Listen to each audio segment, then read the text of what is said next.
जय शिवराय. महाराष्ट्राचं राजकारण दिवसेंदिवस गुंतागुंतीचं होत चाललंय. रोज माध्यमांमधून, सोशल माध्यमातून कोणीतरी राजकीय विश्लेषक असेल, कोणीतरी राजकीय पंडित असेल, एखाद्या नेत्याचे बाईट्स असतील, हे समोर येतात. चावडीवर, नाक्यावर चर्चा रंगतात आणि आणखी संभ्रम तयार होत चाललाय. नेमकं महाराष्ट्राच्या राजकारणात चाललंय काय? आणि हा संभ्रम दूर करण्यासाठी तुमच्यासाठी आपण घेऊन आलेलो आहोत टू द पॉइंट.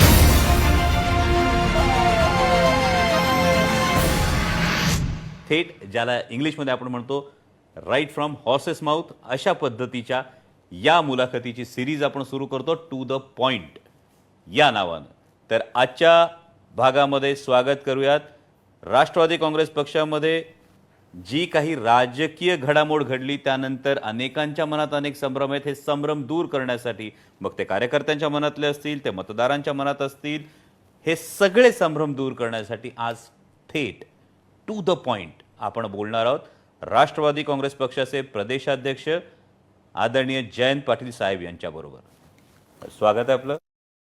नमस्कार साहेब, खूप मनात अनेक कार्यकर्त्यांच्या संभ्रम. मी खूप प्रामाणिकपणे सगळ्यांच्या वतीनं आधीच सांगतो की काही प्रश्न वावगे असू शकतील, काही प्रश्न थेट असू शकतील, पण कुठेही गुडी मुलाखतीपेक्षा अनेक कार्यकर्त्यांच्या मनात अनेक प्रश्न आहेत. या प्रश्नांना कुठंतरी उत्तर देण्यासाठी आपण हा सगळा घाट घातलाय. सुरुवात करूया. हो हो साहेब, आज जवळपास 40 वर्ष झाली आपण सक्रिय राजकारणात आहात. अनेक मंत्रिपदं सुद्धा तुम्ही भूषवली, पण मुळात राजकारणात यावं असं का वाटलं? नाही, मी राजकारणातच मुळात अपघातानं आलो आहे.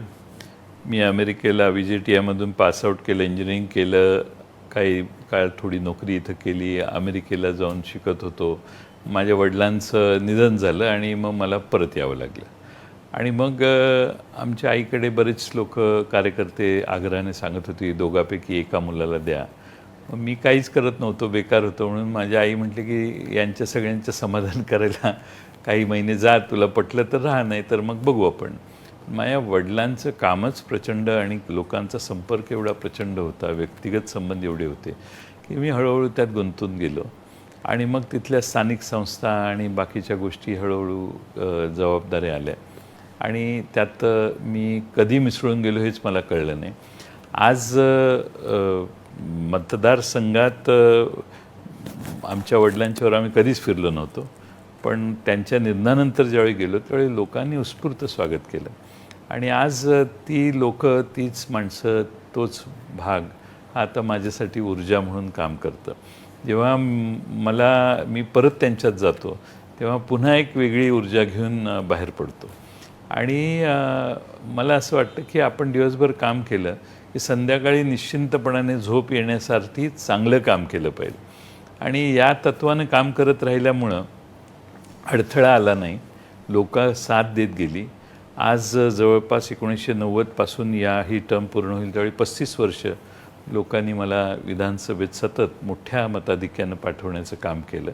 आणि त्या लोकांचं दायित्व आहेच, पण त्याचबरोबर महाराष्ट्राच्या वेगळ्या स्तरावर काम करता आलं.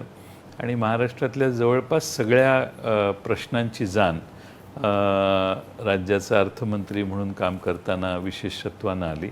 आणि आज पक्षाचं काम करताना त्या सगळ्या गोष्टीचा मला फार उपयोग होतो आहे. साहेब, एक जर बघितलं तर राजकारणाचा पोत हा तुम्ही 40 वर्षात खूप जास्त बदलताना पाहिला असेल. म्हणजे विशेषतः 2014च्या आधी ज्या पद्धतीनं राजकारणाकडे बघितलं जात होतं आणि त्यानंतर आता, म्हणजे आता अगदी सोशल मीडियाचा सगळा जमाना सुरू झाल्यानंतर अनेकदा अगदी राजकीय व्यक्तींच्या खाजगी आयुष्यातही डोकावलं जातं. कोणी काय खावं, काय खाऊ नये, काय कपडे घालावेत, काय कपडे घालू नये, हे सगळं एकीकडे राहतं. मग यामध्ये राजकारणातला ज्याला आपण ड्रायव्हिंग फोर्स म्हणतो, म्हणजे आजही सतत 40 वर्ष काम करत असताना टीका टिप्पणी असेल, मनाविरुद्ध घडणाऱ्या घटना असतील, आणि हे असताना तुम्ही अव्याहतपणे अजूनही राजकारणात जे फोर्सफुली पुढे चालला आहात, जे तुम्ही अजूनही सक्रिय आहात, यातला ड्रायव्हिंग फोर्स काय? एक म्हणजे आपण सगळ्यांचं चांगलं करावं या भावनेनं माझ्या वडिलांची जी शिकवण होती आणि त्यांचा जो जनसंपर्क होता आणि लोकांसाठीच काम करायचं, हा पूर्ण वेळ काम करायचं, ही जी प्रवृत्ती तेव्हापासून आमच्या घरात जोपासली. आणि माझी आई या सगळ्यांचाच परिणाम माझ्या मनावर असं झाला की सातत्याने लोकांच्यात काम करण्याचा प्रयत्न केला आणि सगळ्यात महत्त्वाचं म्हणजे लोकांनी साथ दिली. लोकांनी साथ मध्ये आधी काढून घेतली असती तर कदाचित मी इथंपर्यंत पोचलो नसतो. त्यामुळे त्या लोकांनी सतत साथ दिली आणि काहीही मी केलं तरी माझ्या मागे लोक उभी राहिली. त्यामुळं तो फार प्रचंड ड्रायव्हिंग फोर्स आहे. कोणताही निर्णय करताना त्यांच्या हितासाठी काय योग्य आहे आणि त्यांना आपला प्रतिनिधी सन्मानजनक वागतो की नाही हे याबाबतीत शंका कधी येऊ नये याची काळजी मी शेवटपर्यंत आत्तापर्यंत तरी घेतलेली आहे. सर, एकूण 9 वर्ष आपण अर्थमंत्री होतात, त्यानंतर आपण गृहमंत्री होतात, मग ग्रामविकास मंत्री होतात आणि 2019 मधल्या महाविकास आघाडी सरकारमध्ये आपल्यावर जलसंपदा विभागाची जबाबदारी होती. या सगळ्या मंत्रिपदाच्या कारकिर्दीमध्ये तुमचा सगळ्यात आवडता काळ कोणता आणि का? मी मंत्री 99 साली सरकार काँग्रेस आणि राष्ट्रवादीचं ज्यावेळी स्थापन झालं त्यावेळी राज्याच्या तिजोरीत खडखडाट होता आणि पवारसाहेबांनी बोलवून मला सांगितलं तूच हे खातं सांभाळलं पाहिजेस. मी थोडासा नकारात्मक विचाराचा होतो पण ते म्हटले नाही तुलाच सांभाळावं लागेल. मग वर्ल्ड बँकेकडे जावं लागेल, आपल्याला बाहेरून पैसे फार उभे करावे लागतील, अशी अनेक आव्हानं होती आणि 100 रुपये महसूल होता आणि 114 रुपये 112 रुपये मला वाटतं त्यावेळी खर्च असायचा. त्यामुळं सगळ्याच बाजूने संकट तयार झालेलं होतं. राज्याचं उत्पन्न मर्यादित होतं आणि त्यामुळं माझ्यावरती जबाबदारी आली. त्यावेळी तिजोरीत खडखडाट हा शब्द परवलीचा झालेला होता आणि मी महाराष्ट्रातल्याच राज्य सरकारी कर्मचाऱ्यांना विश्वासात घेतलं. त्यांचा महागाई भत्ता गोठवताना त्यांना विश्वासात घेऊन असे अनेक कटू निर्णय घेतले. पण राज्यातल्या जनतेनं आणि राज्याच्या सरकारी कर्मचाऱ्यांनी मला साथ दिली. तो जो सुरुवातीचा काळ आहे तो सुरुवातीचा काळ हा फार क्रुशियल होता आणि 24 तास प्रचंड काम करावं लागलं त्यात. तोच काळ सेल्स टॅक्स जाऊन व्हॅल्यू ॲडेड टॅक्स आणण्याचा होता. त्याच काळामध्ये राज्याचं उत्पन्न वाढीचे सर्व उपाय करताना आपणच त्यावेळी सेल्स टॅक्समध्ये स्लॅब्स असावेत म्हणून आपणच केंद्र सरकारच्याकडे सूचना केलेली होती, मीच केलेली होती. त्यानंतर वॅट आला. वॅटमध्ये आपलं बऱ्यापैकी उत्पन्न वाढलं. आपल्याला महाराष्ट्रात त्यावेळी जलसिंचनाची कामं फार मोठी चालली होती आणि मग कृष्णा खोऱ्याला पैसे उभे करणे, गोदावरी खोऱ्याला उभं करणे, विदर्भ महामंडळाला आपल्या नाशिक भागातल्या उत्तर महाराष्ट्रातल्या योजनांना अशी कामं पैसे उभा करणं हे फार मोठं आव्हान होतं. हा सुरुवातीचा काळ महाराष्ट्रात मंत्री पण त्यावेळी आम्हाला कट लावू नका म्हणून सांगत यायचे. पण 2004 नंतर आपण सरप्लस बजेट मांडू हे मी जाहीर करायचो त्यावेळी लोक हसायची. पण मी ज्यावेळी 2004 नंतर 5 सालचं बजेट मांडलं त्यावेळी लोकांना सरप्लस बजेट महाराष्ट्राने मांडले ह्याचंच आश्चर्य वाटलं. पण सतत सरप्लस नंतर बजेट राहिलं आणि त्यामध्ये जिल्हा नियोजनावरचा खर्च 15%, 18%, 25% असायचा. तो 100% करण्यासाठी आम्ही नियम बदलले. जिल्हा अधिकाऱ्यांच्यावर जबाबदारी टाकली. अधिकार सगळे जिल्हा स्तरावर दिले. त्यामुळे 99-100% पैसे खर्च व्हायला लागले. आज तुम्ही महाराष्ट्रातल्या ग्रामीण भागात प्राथमिक आरोग्य केंद्राची कुठेही तक्रार येणार नाही, उपकेंद्राची तक्रार येणार नाही, जनावरांच्या दवाखान्याची तक्रार येणार नाही, कारण सगळे पैसे जिल्ह्याला दिलेले त्यावेळी 100% खर्च व्हायला लागले 2006, 7, 8, 9. आणि त्यामुळं स्थानिक लहान लहान प्रश्न जिल्हा नियोजन मंडळातनं सगळे संपले. त्यामुळे सॅटिस्फॅक्शनचं लेवलही भरपूर वर गेलं आणि आमचे सगळे अधिकार आम्ही जिल्ह्याला दिले. त्यामुळं हे 9 वर्षाचा काळ. त्यानंतर 10 महिने गृह खात्याचं काम केलं. त्यावेळी देखील कसाबला आर्थर रोड जेलमध्ये सुरक्षित ठेवायचं कसं इथंपासून ते चिलखती गाड्या मुंबईत आणण्यापासून अनेक आधुनिकीकरण पोलिसांचं करताना एक सेक्रेटरींची कमिटी केली आणि त्यांना अधिकार देऊन टाकले आणि त्यांच्या मागे लागून बरीच कामं आम्ही त्यावेळी करून घेतली. त्यामुळे 10 महिन्यात एवढं पोलीस दलांमध्ये आधुनिकीकरणाचं काम झालं की पोलीस देखील ॲप्रिशिएट करत होते.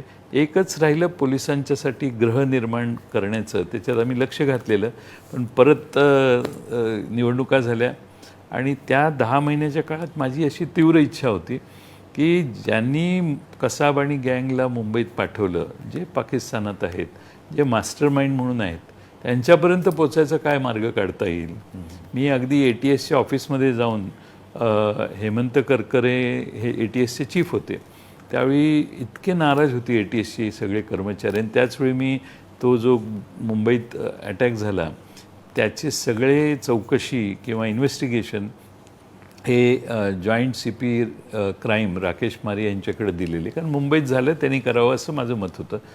त्यावेळी ATSची लोकं थोडी नाराज झाली. मी ATSच्या ऑफिसमध्ये गेलो आणि ATSच्या अधिकाऱ्यांना विचारलं की ठीक आहे, तुम्हाला हेमंत करकरेंचा मृत्यू झाला याचं नाराजी आहे, तुम्ही निराश आहात, पण चिडलेलाही आहात आणि तुम्हाला इन्व्हेस्टिगेशन करायचं होतं हे मला कळतं आहे, त्यामुळे तुम्ही नाराजी आहात माझ्यावर.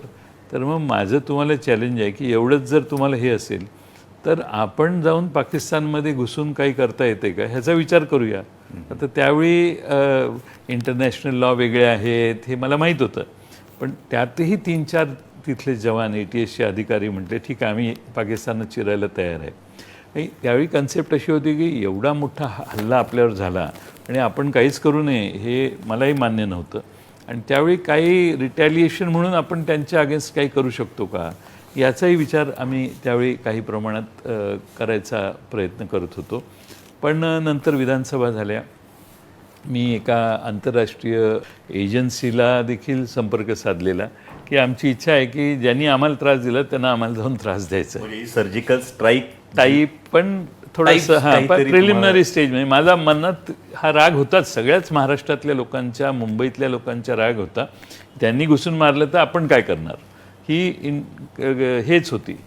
तर त्यावेळी नुसतं कसाबला फाशी देणं हे तर ठीक आहे, तो आपल्या ताब्यात आहे, त्याला देऊच आपण, परंतु ज्यांनी त्याला पाठवलं त्यांच्या विरोधात आपण काय करायचं याचा सतत विचार करून एक इंटरनॅशनल, आता नाव सांगणं योग्य नाही, पण एजन्सीशी संपर्क साधायचाही प्रयत्न मी माझ्या स्तरावर केला, व्यक्तिगत स्तरावर, नॉट ऑन डिपार्टमेंट लेवल.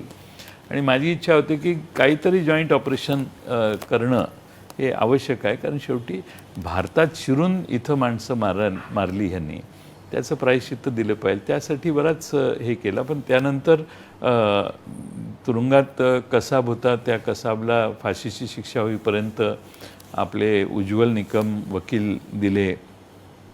एकदा P. चिदंबरम होम मिनिस्टर होते, ते दिल्लीहून आले आणि म्हटले की नाही आत्ताच लगेच कसाबला फाशी द्यायची. तर आम्ही त्यांना विनंती केली की नाही, म्हटलं की हा भारताच्या विरोधी प्लॅन आहे, कट आहे, हे सिद्ध होईल, आपण ते प्रोसेस केलेले आहेत, धागेदोरे हाताला लागत आहेत, आपल्याला थोडं थांबलं पाहिजे. आणि उज्ज्वल निकमांनी देखील त्यांना ते कन्व्हिन्स केलं आणि त्याप्रमाणे शेवटी लेजिटिमेट मार्गाने कसाबची फाशी जाहीर झाली, कोर्टाने केली आणि त्याला फाशी झाली. पण ह्या सगळ्या पिरियडमध्ये कसाबला ठेवायचं कुठं हा पिरियड होता. म्हणजे ते आर्थर रोड जेलमध्ये कॅनोपी तयार करण्याचं काम मी थोडा बहुत सिव्हिल इंजिनिअरची अक्कल वापरून मी डिझाईन तयार करून दिलं की असं करूया, कुठलंही रॉकेट येईल, कसाबला मारेल, अशा त्यावेळी वंदना होत्या. तर त्या सगळ्या बाहेरच्या बातम्या यांना त्या कसाबच्या बिल्डिंगच्या वर रूफ करून मोठा बॉम्ब जरी टाकला तरी आत काही आतल्या कैद्याला होणार नाही, अशी व्यवस्था आपल्याकडे आर्थर रोड जेलला मी पुढाकार करून पूर्ण केलेली होती. तर तो जो सगळा एक काळ होता, त्यानंतर मी हे इलेक्शनच झाल्या आणि मग मी ग्राम विकास खात्याची जबाबदारी माझ्यावर आली. मग त्यावेळी मी महाराष्ट्रात जवळपास 100-125 ठिकाणी फिरून इको विलेजची कल्पना राबवली. ग्रामपंचायतीचं कॉम्प्युटरायझेशन पहिल्यांदा भारतात आपण केलं. मला आठवतं त्यावेळी मी ज्यावेळी ग्रामविकास मंत्री झालो त्यावेळी महाराष्ट्राचा नंबर भारतात सर्व राज्यांमध्ये 13वा का काहीतरी होता. केरळला सरपास करणंच अशक्य होतं, एवढे केरळमध्ये सुधारणा होत्या. मग ग्रामविकास मंत्री म्हणून केरळला जाऊन 4-5 दिवस राहून काय प्रोसिजर्स आहेत त्यांच्या बघून आपण काम केलं. पहिल्या वर्षी 3रा नंबर आला, 2रा नंबर आला, शेवटचे 2 वर्ष पहिला नंबर आला महाराष्ट्राचा देशात. मनमोहन सिंगांच्या हस्ते मी पारितोषिक 2दा घेतलं. त्यावेळी मनमोहन सिंगही म्हटले की केरळच्या पलीकडे जयंत राज्य कसं काय नेलं तू, मला कार्यक्रमानंतर जेवताना म्हटलं की असं कसं झालं म्हटले. तर म्हटलं आम्ही ह्या नव्या सुधारणा केलेल्या आहेत. महाराष्ट्रातल्या सगळ्या ग्रामपंचायतीला संगणक पहिल्यांदा आपण चालू केले आणि संगणकावर इन्फॉर्मेशन गॅदर करायची सुरुवात त्या ठिकाणी तेव्हापासून झाली. पण मगाशी साहेब तुम्ही गृहमंत्री असतानाचा जो कालावधी सांगितलात, म्हणजे आत्ता मला वाटतं मीरा बोरवणकरांचं पुस्तक आल्यानंतर काही धक्कादायक खुलासे त्यामध्ये झाले. तर त्यावेळी एक प्रचार केला गेला होता, एक नॅरेटिव्ह सेट केलं होतं की कसाबला बिर्याणी खाऊ घातली. पण आता त्या पुस्तकामध्ये त्यांचा खुलासा वेगळा आहे. पण या पद्धतीने जेव्हा तुम्ही प्रामाणिकपणे एक गोष्ट करता आणि त्याचा एक काउंटर नॅरेटिव्ह केवळ माध्यमातून एक पेरला जातो, तेव्हा त्याचा त्रास नाही जाणवत? कसाबला बिर्याणी घालायचा प्रश्नच नव्हता, पण बातमी आल्यावरती सगळीकडे चालली आणि एवढा अपप्रचार झाला. मग कोणीतरी म्हणायचं की तिकडच्या गेटवे ऑफ इंडियाच्या चौकात त्याला भर चौकात फाशी द्या वगैरे असं विधानं आली. त्यावेळी मी कोणाला रिॲक्शन द्यायचं नाही, कारण कसाबला बिर्याणी आपण देत नाही हेच आहे. म्हणजे मलाच माहीत होतं ना काय तो खातो आणि काय. मी एकदा तुरुंगात जाऊन त्याच्या पुढं उभा राहून तपासणी केलेली की काय चाललंय काय नाही, तो काय करतो काय नाही. आणि मी विधानसभेत मंत्री झाल्यावर एक भाषण, सगळ्या घटनाक्रम म्हणजे कसाबची सुरुवातपासून एंड इथपर्यंतचं भाषण मी विधानसभेत केलेलं, दीड तास केलं असेल. त्यावेळी मला भीती असायची की आपण जे सांगू सभागृहात ते खरंच असलं पाहिजे. मला राकेश मारिया आणि त्या टीमने जे ब्रीफ केलेलं ते क्रॉस व्हेरीफाय कुठेतरी केलं पाहिजे. म्हणून मी तुरुंगात जाऊन ते क्रॉस व्हेरीफाय करून मग सभागृहात जाऊन भाषण केलं होतं. सर, पण या एकूण मंत्रिपदांच्या कालावधीत विशेषतः महाविकास आघाडी सरकारमधला जलसंपदा मंत्रिपदाचा जो काळ आहे, आणि याविषयी अनेक गोष्टी होत्या. 2014च्या निवडणुकीपूर्वी या विभागातल्या भ्रष्टाचाराविरोधात अनेक आंदोलनं झाली होती, अनेक चर्चा होत्या. त्याच्या व्हाईट पेपरमध्ये सुद्धा सिंचनाखाली खूप कमी क्षेत्र आलं असं थेट जो व्हाईट पेपर आला होता त्यामध्ये, ज्या श्वेतपत्रिकेमध्ये हा उल्लेख होता. इतकंच नाही तर मध्यंतरी माननीय पंतप्रधान नरेंद्रजी मोदी यांनी भोपाळमधल्या जाहीर सभेत 70,000 कोटीचा सिंचन घोटाळा हा स्वतः माननीय पंतप्रधानांनी उल्लेख केला होता. या सगळ्या पार्श्वभूमीवर तुमचा जलसंपदा मंत्रिपदाचा काळ कसा आहे? हे सगळे आरोप, अगदी बैलगाडीभर पुरावे 2014च्या आधी तत्कालीन विरोधी पक्ष नेत्यांनी आणून दिले. चौकशी करा म्हणून आव्हान केलं. त्यांचं सरकार त्यानंतर आलं, कारण लोकांच्यात संभ्रम तयार झाला की प्रचंड घोटाळा झालेला आहे आणि हे भ्रष्ट लोक आहेत. म्हणून आमच्या विरोधी मतदान महाराष्ट्रातल्या जनतेनं केलं आणि नंतर त्यांच्या हातात त्या सगळ्या गोष्टी गेल्या.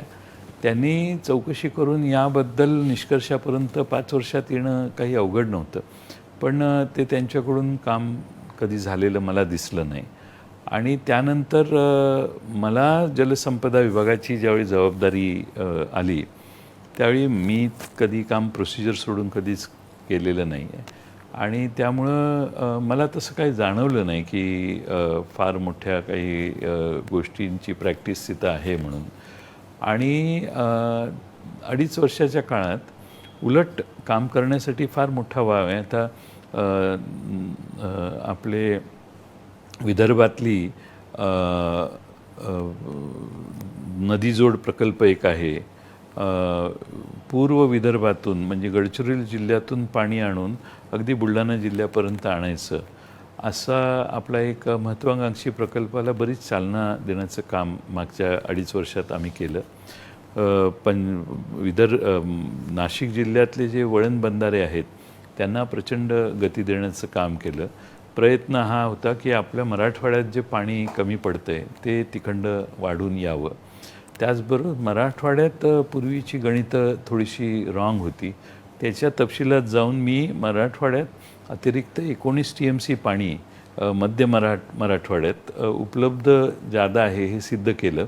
त्यामुळे 19 TMCपर्यंतचे नवीन बंधारे हे तिथं आपल्याला मंजूर करता आले.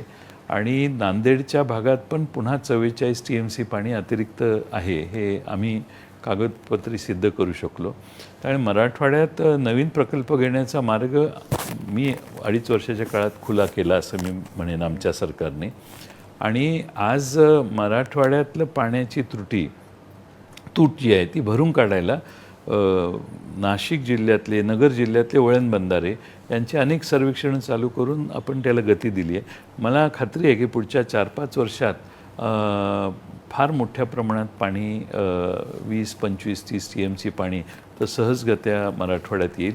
आता नव्या सरकारची किती आत्मीयता त्या प्रश्नाकडे बघण्याची आहे मला माहीत नाही, पण आम्ही तर कामाची थोडं आधी काम सुरू झालेलं त्याला प्रचंड गती देण्याचं काम आम्ही गेलं. आणि वैनगंगा टू नळगंगा हा जो नदी जोडचा प्रकल्प आहे त्याच्यातही बरंच काम आमच्या काळी झालं. मला खात्री आहे की MWRRA जी आहे आणि केंद्र सरकारमध्ये पण ही अथॉरिटी आहे, त्यांच्यासमोर मागे एकदा मिटिंग झाली आहे, त्यामुळं त्याला मान्यता मिळाली तर तो मोठा प्रकल्प महाराष्ट्रात चालू करता येईल, जेणेकरून विदर्भातलेही काही बुलढाणापर्यंतचे काही जिल्हे पाण्याची कमी कमतरता असणारे आहेत आणि मराठवाड्या या ठिकाणी पाणी पोचेल. आता भ्रष्टाचार हा जो मुद्दा आहे त्यात पंतप्रधानांनी स्वतःच याचा उल्लेख केलेला आहे. आणि म्हणजे पंतप्रधान आणि भारतीय जनता पक्ष, पंतप्रधानांनी स्टेटमेंट केलं म्हणून मी म्हणतोय या माइंडसेटमध्ये आहेत की ह्याच्यात भ्रष्टाचार झालेलाच आहे. आणि मग भ्रष्टाचार झालेला जर असेल तर सरकार दिल्लीचं, मुंबईचं त्यांचंच आहे. त्यामुळे लोकांना प्रश्न पडू शकतो की मग काय भ्रष्टाचार झाले. स्वतः प्रधानमंत्री ज्यावेळी म्हणतात त्यावेळी महाराष्ट्रातनं कोणीतरी ब्रीफिंग केलेलं आहे त्यांना की याच्यात भ्रष्टाचार आहे म्हणून, आणि अशी मोठी स्टेटमेंट त्यांनी केली. आणि त्यानंतर 2-3 दिवसातच आमचा पक्षही वेगळा झाला हे आपल्याला माहिती आहे. पण भारतीय जनता पक्षाचे प्रमुख नेत्यांनी असं स्टेटमेंट देशाच्या दुसऱ्या भागात करणं आणि राष्ट्रवादी काँग्रेसबद्दल नाव घेऊन करणं याने राष्ट्रवादी काँग्रेसला मुद्दामून रॉंग बॉक्समध्ये टाकायचं असा कदाचित प्रयत्न आणि उद्देश असेल. पण राजकारणातला एक भाग म्हणून, राजकारणातला एक महत्त्वाचा घटक म्हणून देशाच्या पंतप्रधान पदावर, इतक्या मोठ्या पदावर, इतक्या जबाबदार पदावर जर एखादी व्यक्ती एक स्टेटमेंट करते तर ते स्टेटमेंट त्याची शहानिशा करणं किंवा जे स्टेटमेंट केले त्याचं पुष्टी करणारे पुरावे समोर आणणं हे भारतीय जनता पक्षाची नैतिक जबाबदारी असं वाटत नाही? अर्थातच ज्या अर्थी त्यांनी स्टेटमेंट केलं आणि देशाच्या प्रमुख पदावर बसलेल्या नेतृत्वाने ज्यावेळी स्टेटमेंट केलेलं असेल त्यावेळी देश हे गृहीतच धरणार की त्याच्या खोलात ते जातील म्हणून. आता पाहायचं ते त्यांनी विधान केलेलं आहे म्हटल्यावर ते त्या विधानाबद्दल गंभीर असतील तर नक्कीच त्याच्या खोलात जातील. पण माझ्या मधल्या काळात आम्ही हेच सांगत होतो की आता 1% जलसिंचन झाले अशी आवई आमचं सरकार असताना उठली. त्याच्यामध्ये फक्त शेती खात्याने गोळा केलेली आकडेवारी ही इकडे रिफ्लेक्ट होत नव्हती आणि ती प्रोसिजर त्यांच्या सगळ्यात थांबलेल्या होत्या म्हणून 1%चा पर्सेंटेज येत होतं. पण महाराष्ट्रात जलसिंचन प्रचंड झालेलं आहे. म्हणजे आमचं काँग्रेस राष्ट्रवादीचं सरकार ज्यावेळी होतं त्यावेळी 99 सालापासून 14 सालापर्यंत प्रचंड काम महाराष्ट्रात झालं, ते कुणालाही नाकारता येणार नाही. आणि त्यानंतरही पुढे झालं, मी नकार देत नाही. 2.5 वर्षाच्या काळात आता निळवंडे धरण आहे. निळवंडे धरण 90% माझ्या काळात मी पूर्ण 3-4 वेळा भेटी देऊन तिथं बाळासाहेब थोरात आहेत, प्राजक्त तनपुरे आहेत, हे दोघंही सतत मागे लागायचे. आणि तिथं आमचे त्या भागातले सगळे आमदार आग्रही असायचे. त्यामुळं निळवंड्याला एवढी गोटी दिली की मागच्या काळात जेवढं काम झालं, मागच्या सरकार म्हणजे 14 ते 19 जे काम झालं त्याच्या जवळपास 2.5 पट 3 पट काम आमच्या काळात 2.5 वर्षात केलं आम्ही. कारण थ्रस्टच दिला होता आम्ही की पण मी महाराष्ट्राचे विधानसभेत असल्यापासून निळवंडे कायम भाषणं. त्यामुळे मी म्हटलं हे तर किमान काहीतरी पूर्ण व्हावं, तर ते पूर्ण करायचं काम केलं. आणि आमचं टार्गेट होतं की 2023मध्ये तो प्रोजेक्ट पूर्ण झाला असं करेल. आत्ता अलीकडं मला वाटतं पंतप्रधानांनी येऊन त्याचं उद्घाटन केलेलं आहे. पण त्याचं मेजर 90% कालव्याची कामं ही आमच्या काळात गती देण्याचं काम आम्ही केलेलं आहे. साहेब, हे पूर्ण उत्तर ऐकल्यानंतर अनेकांच्या मनात संभ्रम तयार होणार आहे, त्यामुळे थेट प्रश्न विचारतो. म्हणजे हवं तर या प्रश्नासाठी तुम्ही मला दोषी ठरवू शकता, पण आत्ता तुम्ही जलसंपदा विभागाच्या भ्रष्टाचारासंदर्भात जे उत्तर दिलंय हे पाहता याला नेमकं काय म्हणायचं? याला कारण या संदर्भातल्या भ्रष्टाचाराचे आरोप ज्या साथीदारांनी आपली साथ सोडली त्यातल्या काही प्रमुख नेत्यांवर या भ्रष्टाचाराचे आरोप आहेत, तर ही त्या लोकांची पाठराखण म्हणायची जी आपण करताय, की या पद्धतीने ही राजकीय नैतिकता आपण जपता आहात की जे आहे ते खरं आहे ते अशा पद्धतीने? मी आमचा जो काळ होता सुरुवातीचा 15 वर्ष आमचं राज्य होतं, त्यावेळी महाराष्ट्रात जे काम झालं त्याच्यावर भ्रष्टाचाराचे आरोप झाले आणि आरोप करणाऱ्यांच्यावर ही जबाबदारी आहे सिद्ध करण्याची. त्यांचं महाराष्ट्रात राज्य होतं आणि आहे आणि दिल्लीत राज्य आहे, त्यामुळे नैतिकता त्यांनी सांभाळली पाहिजे. मी त्या 15 वर्षात त्या सरकारचा भाग होतो, त्यामुळे मी त्याच्यावर बोलणं हे उचित होणार नाही आणि नैतिकदृष्ट्या ते योग्यही होणार नाही. त्यामुळं ज्यांनी भ्रष्टाचाराचे आरोप केलेले आहेत त्यांनी त्याच्यावर बोललं पाहिजे, त्यांच्या बाबतीत खुलासा त्यांनी केला पाहिजे. आणि आपल्याला आठवतं की नाही माहीत नाही, पण ज्यावेळी 19 साली विधानसभेच्या निवडणुकीनंतर 1.5-2 दिवसाचं एक सरकार होतं, त्या सरकारमध्ये क्लीन चिट देण्याचंही काम त्या काळात झालेलं आहे. या प्रकल्पात काही प्रकल्पांना क्लीन चिट देण्यात आली. त्यामुळं ज्यांनी आरोप केले त्यांच्यावर ही जबाबदारी आहे असं माझं मत आहे. आणि मला विचाराल तर माझ्यासमोर अशा कोणत्याही गोष्टीचा भ्रष्टाचाराचा विषय कधी आला नाही, त्यामुळं मी त्या खोलात कधी गेलेलो नाही. पण आरोप अगदी वरपर्यंत करण्यात आलेले असतील तर मग ज्यांनी आरोप केले त्यांना जनतेने हा प्रश्न विचारला पाहिजे. मी त्याच्यात या उत्तरात सहभागी होऊ शकत पुन्हा एक वेगळा प्रश्न साहेब तुम्ही निर्माण केलाय, तो म्हणजे की तुम्ही सांगता या सरकारचा तुम्ही भाग होतात आणि या प्रामाणिक भावनेतून सरकारच्या निर्णयांविषयी तुम्ही जी वस्तुस्थिती आहे ती मांडण्याचा प्रयत्न केला. पण आत्ता आम्ही सगळेजण जे बघतो आहोत की 2.5 वर्ष महाविकास आघाडी सरकारमध्ये जे सहभागी होते त्यातले अनेक जण आता महायुती सरकारमध्ये सहभागी आहेत आणि थेट मंत्र्यांकडून विधानं येतात की त्या सरकारने ही चूक केली आणि मग आमच्यासारख्या लोकांना हा प्रश्न पडतो, अरे तुम्ही त्या सरकारचा भाग होतात ना. मग आत्ता महायुतीतले जे काही मंत्री आहेत हे माननीय मंत्री जेव्हा महाविकास आघाडीच्या सरकारच्या काही निर्णयांविषयी थेट आरोप करतात त्यावेळी मग या नैतिकतेविषयी तुमचं काय म्हणणं आहे? असं आहे की मी मगाशी सांगितलं 15 वर्ष मी ज्या सरकारचा भाग होतो त्या सरकारच्या बद्दलच्या चुका सांगण्याचा मला नैतिक अधिकार नाही आहे. तसं 2.5 वर्ष आमच्या सरकारमध्ये जी लोकं होती त्या लोकांपैकी आज सरकारचं संख्या 29 मंत्री आहेत महाराष्ट्रात. 29 पैकी 14 मंत्री आमच्याकडून आणि एकनाथ शिंदेंचे जे पूर्वीच्या जुन्या मंत्रिमंडळात होते 2.5 वर्षात त्यातले 14 मंत्री आता त्यात आहेत. आणि जवळपास भारतीय जनता पक्षाच्या ऐवजी एकनाथ शिंदे साहेबांचे 9, आमच्याकडून गेलेले 9 असे 18 मंत्री, म्हणजे मेजॉरिटी ही बाहेरचीच आहे. आणि 29 वजा 18 म्हणजे 11-12 मंत्री भारतीय जनता पक्षाचे आहेत. त्यामुळं आमच्या सरकारमध्ये ज्यांनी काम केलं ज्या 14 लोकांनी त्यांना नैतिक अधिकार होत नाही की त्यावेळी. आता मी तुम्हाला उदाहरण सांगेन की एकनाथ शिंदे नगरविकास मंत्री होते, त्यांनीच सगळ्या मंत्रिमंडळाशी कन्सल्ट करून नगरपालिकेच्या मतदारसंघात एका वॉर्डात 3 अशी भूमिका मान्य केली आणि त्याच्या बाबतीत कायदा झाला, सगळं झालं. आणि त्यानंतर ते सरकार बदललं आणि आता त्यावेळी निवडणूक घ्यायची सगळी तयारी करून आम्ही तयारी केलेली. आता ह्या निवडणुका होत नाहीत आणि एका मतदारसंघात 3-4 म्हणजे मुंबईत वॉर्ड वाढवण्यात आले, अनेक शहरात वॉर्ड वाढवण्यात आले. तशा मी त्यावेळी सांगत होतो की सेन्सस ज्यावेळी झालेलं आहे, सेन्सस बेस्ड हे करायचं असतं, पण हे गृहीत धरून की 5 वर्षांनी एवढी लोकसंख्या वाढलेली असेल तर गृहीत धरून रेटून ते वॉर्ड वाढवण्याचं काम झालं.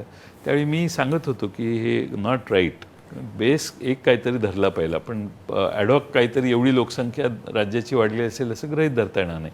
आज तेच मंत्री, तेच खातं, तेच मुख्यमंत्री, तरी त्याच्यावर आता कोणती ॲक्शन नाही, निवडणुका होत नाहीत.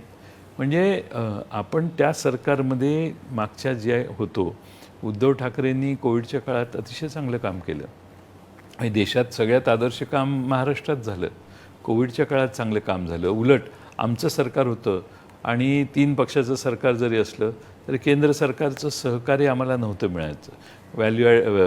GSTचे पैसे लवकर यायचे नाहीत. केंद्र सरकारकडून महाराष्ट्रात काही वादळं वगैरे आली, नुकसान झालं, त्याची नुकसान भरपाई वेळेवर यायची नाही.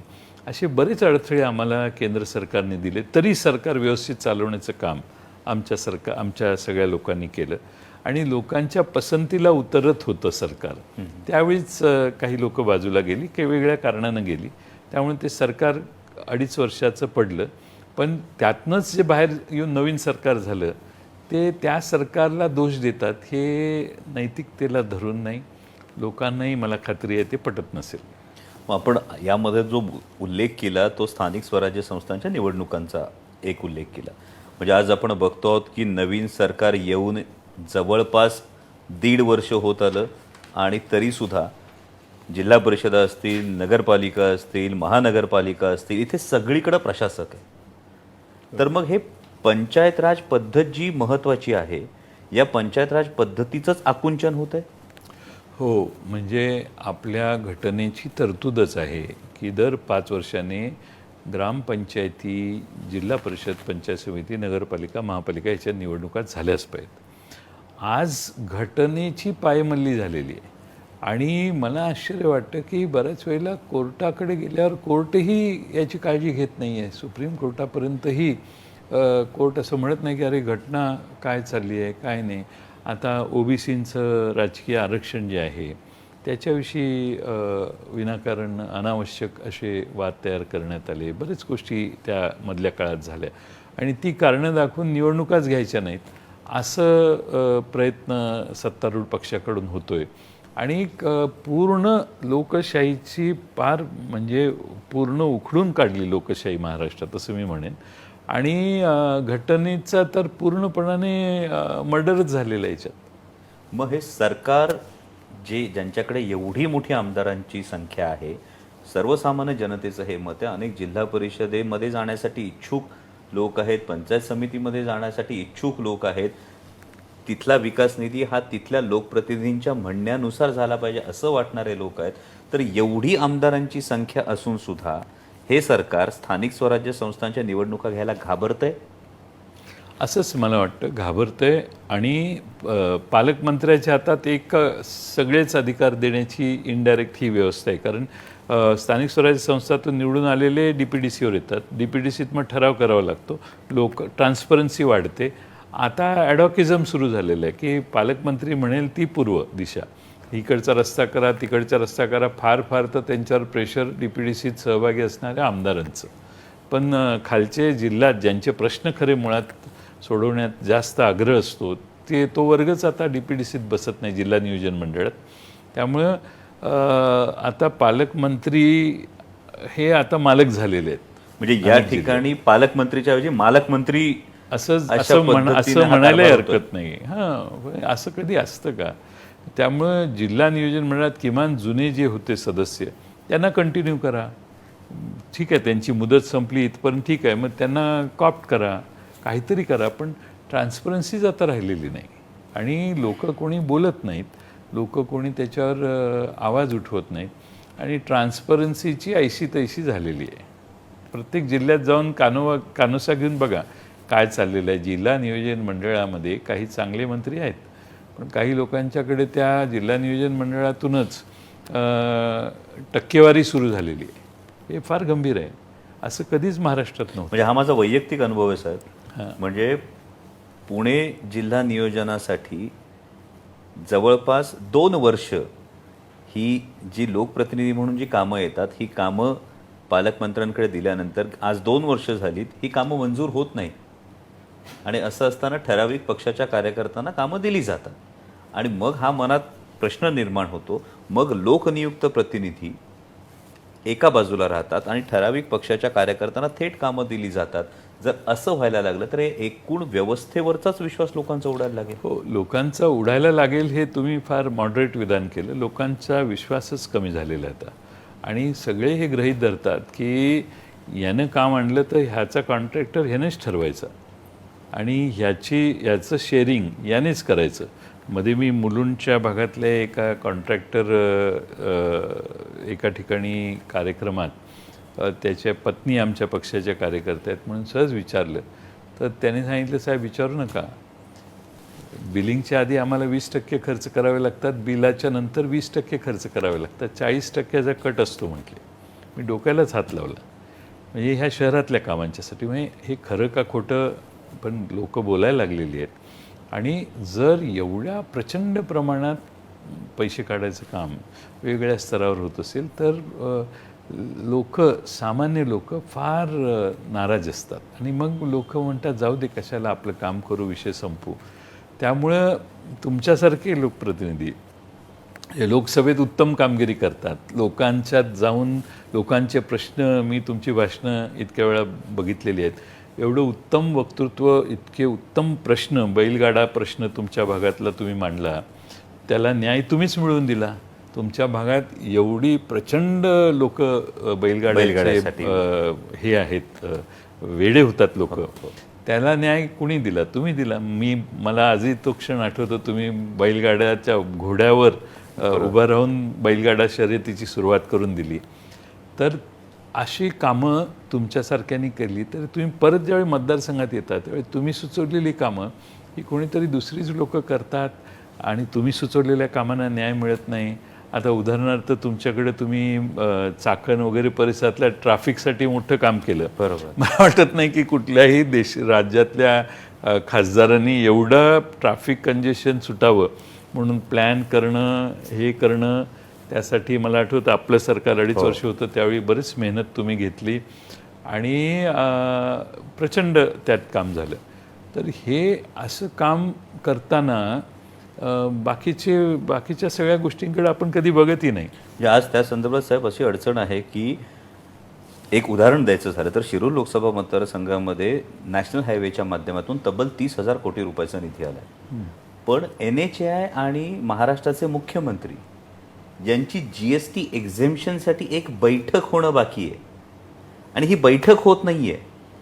म्हणजे जेव्हा बातम्यांमधून आपण बघतो की माननीय मुख्यमंत्री खूप कार्यबाहुल्य आहे पण अनेक ठिकाणी आपण त्यांना बघतो आणि असं असताना NHAIचे जे महाराष्ट्रातले सगळे फ्लायओव्हर्स होणार आहेत ते फ्लायओव्हर्स त्याच्यावरच्या GST एक्झेम्पशनसाठी माननीय गडकरी साहेब आणि माननीय मुख्यमंत्री महोदय यांची बैठक होत नाही. म्हणून आज जवळपास अप्रूव्हल झालेली कामं ही गेली 6 ते 8 महिने अडलेली आहेत. अरे बापरे. ही फॅक्ट जेव्हा समोर येते तेव्हा खरोखर असं वाटतं की ज्या पद्धतीनं आपण काम करतो किंवा मगाशी तुम्ही बैलगाड्याचा जो उल्लेख केलात, यामध्ये बैलगाडा शर्यत ही केवळ नाद न राहता ते जागतिक पर्यटनाची एक जागा व्हावी यासाठी मॉडेल बैलगाडा घाट हा करण्यात यावा ही मागणी 2 वर्षापूर्वी पुणे जिल्ह्याच्या पालकमंत्र्यांना केलेली आहे. अजूनही त्या संदर्भात कार्यवाही होत नाही. मला असं वाटतं की या पद्धतीच्या जर काही गोष्टी सकारात्मक रीती मार्गी लावल्या तर त्या नक्की लोकांच्या फायद्याच्या ठरतील. पण या मुद्द्यावरून असं मला वाटतं साहेब की असे काही निर्णय असतात की जे गेम चेंजर ठरतात. तर तुमच्या मंत्रिपदाच्या कारकिर्दीतला असा कोणता निर्णय तुम्हाला वाटतो की जो आजही ग्रामीण भागाच्या विकासासाठी टर्निंग पॉईंट ठरला आहे? मी राज्याचा अर्थमंत्री असताना मला असं लक्षात आलं की गावातल्या कामांसाठी पैसे नाही आहेत. 2 गावं जोडण्याच्या रस्त्यासाठी पैसे आहेत, 30-54 वगैरे अशा वेगळ्या योजना आहेत. पण गावाच्या आत गटार करायला, रस्ते करायला, काही काम करायला नाही. मी त्यावेळी एक योजना आणली. तिचं 25-15 हे हेड आहे. 25-15 नावच त्याला पडलं. 25-15 हेड खाली ते पैसे आपण द्यायला सुरुवात मी केली. त्यावेळी मी अर्थमंत्री होतो आणि त्याला आज मला फार समाधान आहे की पूर्ण महाराष्ट्रात आमदार ग्रामीण भागातले 25-15 शिवाय काही मागतच नाही. खरं. आणि आज त्या निधीतून काहीही आपण गावात करू शकतो. एवढी फ्लेक्झिबल आणि सगळ्यात पॉप्युलर असणारी योजना मी काढली याचा मला विशेष आनंद आहे. कारण मला त्यावेळी माझ्याकडं जत नावाचं ग्रामपंचायत, आता ती नगरपालिका झाली, ग्रामपंचायत आहे, तिथं मी भाषण केलं. आमच्या शिंदे नावाचे एक उमेदवार होते, यांना निवडून द्या आणि मी गेले 15 वर्ष इकडे येतोय, एकही दगड हलवत नाही तुम्ही, मी तुम्हाला चेहरा मोहरा गावाचा पलटून देतो. आणि तो 7 मताने फक्त निवडून आला. तो माझ्या दारात येऊन सारखा बसायला लागला की तुम्ही भाषण केलं, आता आपल्याला पैसे द्या. पैसे कुठून द्यायचे, मी अर्थमंत्री होतो त्यावेळी. मी ह्या 25-15 हेडमध्ये प्रोव्हिजन केली आणि त्याला पैसे दिले आणि मग ती तेव्हापासून हे प्रथा सुरू झाली. तर सांगण्याचा मुद्दा असा की 25-15 आज ग्रामपंचायतीत कुठल्याही गेला तर इको विलेजमध्ये 2 कोटी झाडं तेव्हा लावण्यात आली. तुम्ही कुठल्याही गावात फिरायला गेला तर रस्त्याच्या कडेनं झाडं, गावात आणि गावाच्या बाहेर किंवा गावाच्या मालकीची जेवढी जमीन असते तिथं जी झाडं लागली आहेत ती 2010, 11, 12, 13 या दरम्यान लागलेली आहेत. त्यामुळं हे एक वेगळं परिवर्तन निर्माण करण्याचा प्रयत्न आमच्या काळात त्यावेळी झाला. आणि सगळ्यात महत्त्वाचं मला वाटतं की मी अर्थमंत्री असताना तिजोरी पूर्ण घाईला आलेली. तुम्ही विधानसभेत बघितलं तर भाषणं आणि राज्यातले अनेक कायदे दुरुस्त करण्याचं काम त्यावेळी फार सिन्सिअरली, ऑनेस्टली मी आणि आमच्या टीमनं केलेलं होतं. त्याच्यामुळं राज्य मूळ पदावर आलं आणि आज जो विकासाची गती राज्याची 8% ग्रोथ रेट त्यावेळी आम्ही नेऊन ठेवला होता. त्यामुळं अतिशय जोरात त्यानंतर विकास सुरू झाला. त्यानंतर राज्याने मागं वळून बघितलेलं नाही. हा मला वाटतं त्यातल्या त्यात एक समाधानाची गोष्ट आहे. म्हणजे ही एक फार महत्त्वाची खरं तर माहिती हा व्हिडिओ पाहणाऱ्यांना सगळ्यांना मिळाली आहे की जेवढे नवीन सरपंच निवडून आले किंवा जेवढे नवमतदार आहेत, विशेषतः ग्रामीण भागातले नवमतदार आहेत, 25-15चं जे हेड आहे ही योजनाच जयंत पाटील साहेबांनी आणलेली आहे. त्यामुळे मला वाटतं की हा जो तुमचा टर्निंग पॉईंट आहे हा खरोखर ग्रामीण भागाच्या संपूर्ण विकासासाठी एक फार मोठा टर्निंग पॉईंट ठरला आहे. पण जर जे एवढं सगळं काम झाल्यानंतर तुम्ही आत्ता अगदी तोंडपाठ जी सगळी गोष्टी ज्या सांगितल्या हे लक्षात ठेवता एका सिनियर पत्रकाराने मला एक तुमच्याविषयी विधान केलं होतं की जयंत पाटील साहेब हे त्यांच्या कामांचं मार्केटिंग करत नाही किंवा he is less celebrated leader than others in the state. तर या म्हणजे आता सगळंच मार्केटिंग आहे. म्हणजे कुठे जेवायला जातोय याचंही मार्केटिंग आहे. अपघाताला जरी फोन लावायचा असला तरी सुद्धा त्याचा व्हिडिओ काढला जातो. म्हणजे मदत करण्याचं हे आपण आता राजकारण बघतोय.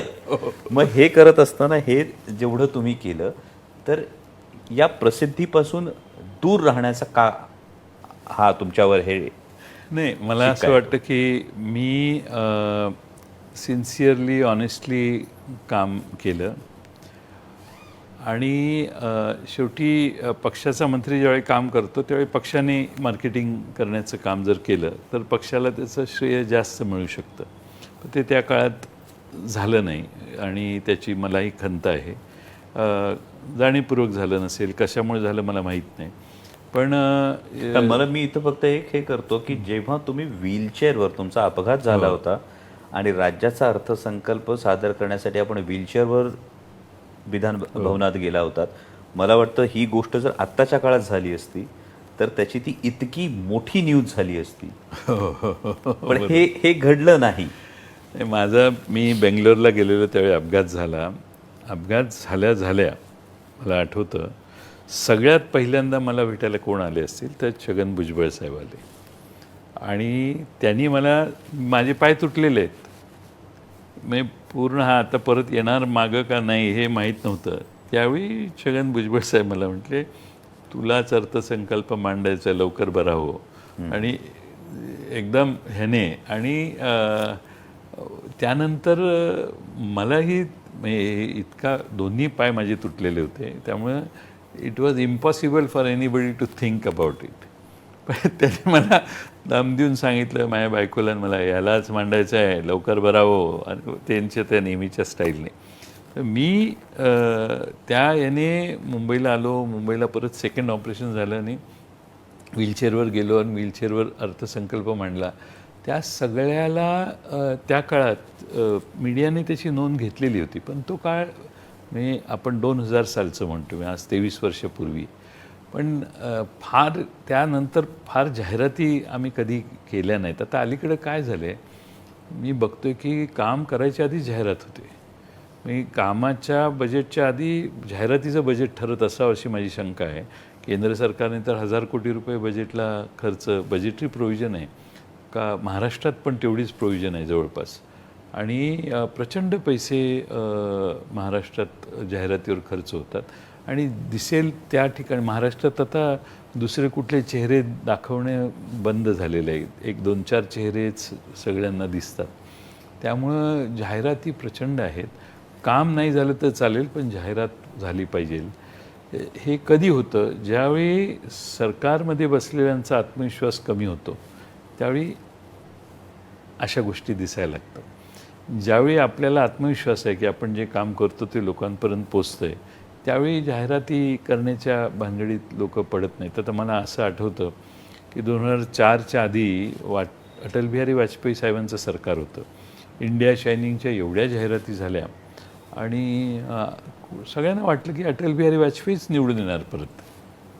पण त्यांचं सरकार आलं नाही आणि मनमोहन सिंगजी पंतप्रधान झाले. त्यांनी भारत निर्माण ही कल्पना मांडली आणि इंडिया शायनिंगमध्ये ज्या गोष्टी नव्हत्या त्या भारत निर्माणमध्ये 10 वर्षात निर्माण झाल्या भारतात. आणि त्यामुळं त्यावेळी जाहिराती नाही झाल्या. आता हे गेल्या 4-5 वर्षात तर प्रचंड जाहिराती होत आहेत आणि महाराष्ट्र सरकारमधल्या अधिकाऱ्यांना सवय नव्हती एवढ्या जाहिराती करायची. पण मला वाटतं त्यांचा जास्त वेळ कामापेक्षा जाहिरातीवर खर्च, कशा जाहिराती करायच्या ह्याच्यावर जास्त जात असेल अशी माझी शंका आहे. पण आता या जाहिरातींवरून एक आहे की आत्ताच्या सरकारने एक सुरुवात केली आहे शासन आपल्या दारी कार्यक्रमाची. या कार्यक्रमांवर होत असणारा खर्च, या कार्यक्रमांच्या जाहिरातींवर होत असणारा खर्च आणि जेव्हा माध्यमातून त्यातल्या काही ज्याला टेस्टिमोनियल्स म्हणतात असे व्हिडिओ समोर येतात तेव्हा तिथे असणारी लोकांची नाराजी. तर मग अशा पद्धतीची ही शासनाची जाहिरात करावी लागते अशा कार्यक्रमातून. अशा कार्यक्रमांविषयी तुमचं काय म्हणणं आहे? असं आहे की शासन आपल्या दारी जालना जिल्ह्यात करायचं आहे, तर मग जालना जिल्ह्यातले सगळे अडथळे दूर करा. मग ते जरांगेंचं उपोषण होतं ते लवकर वाइंडअप करा, काही करून त्यांना उठवा, काहीही करा. पण माझा शासन आपल्या दारी कार्यक्रम जालन्याचा व्यवस्थित झाला पाहिजे अशी मानसिकता. आणि जालना जिल्ह्यात शासन आपल्या दारी कार्यक्रम आहे म्हणून मग सगळ्या तहसीलदारांना इन्स्ट्रक्शन, आता दाखले द्यायचं थांबवा, सरकार ज्यावेळी दारात येईल त्यावेळी त्यांना देऊ म्हणून 1-1 महिना 1.5 महिने मागचे सगळे दाखले थांबवायचे आणि ते त्या कार्यक्रमात द्यायचे.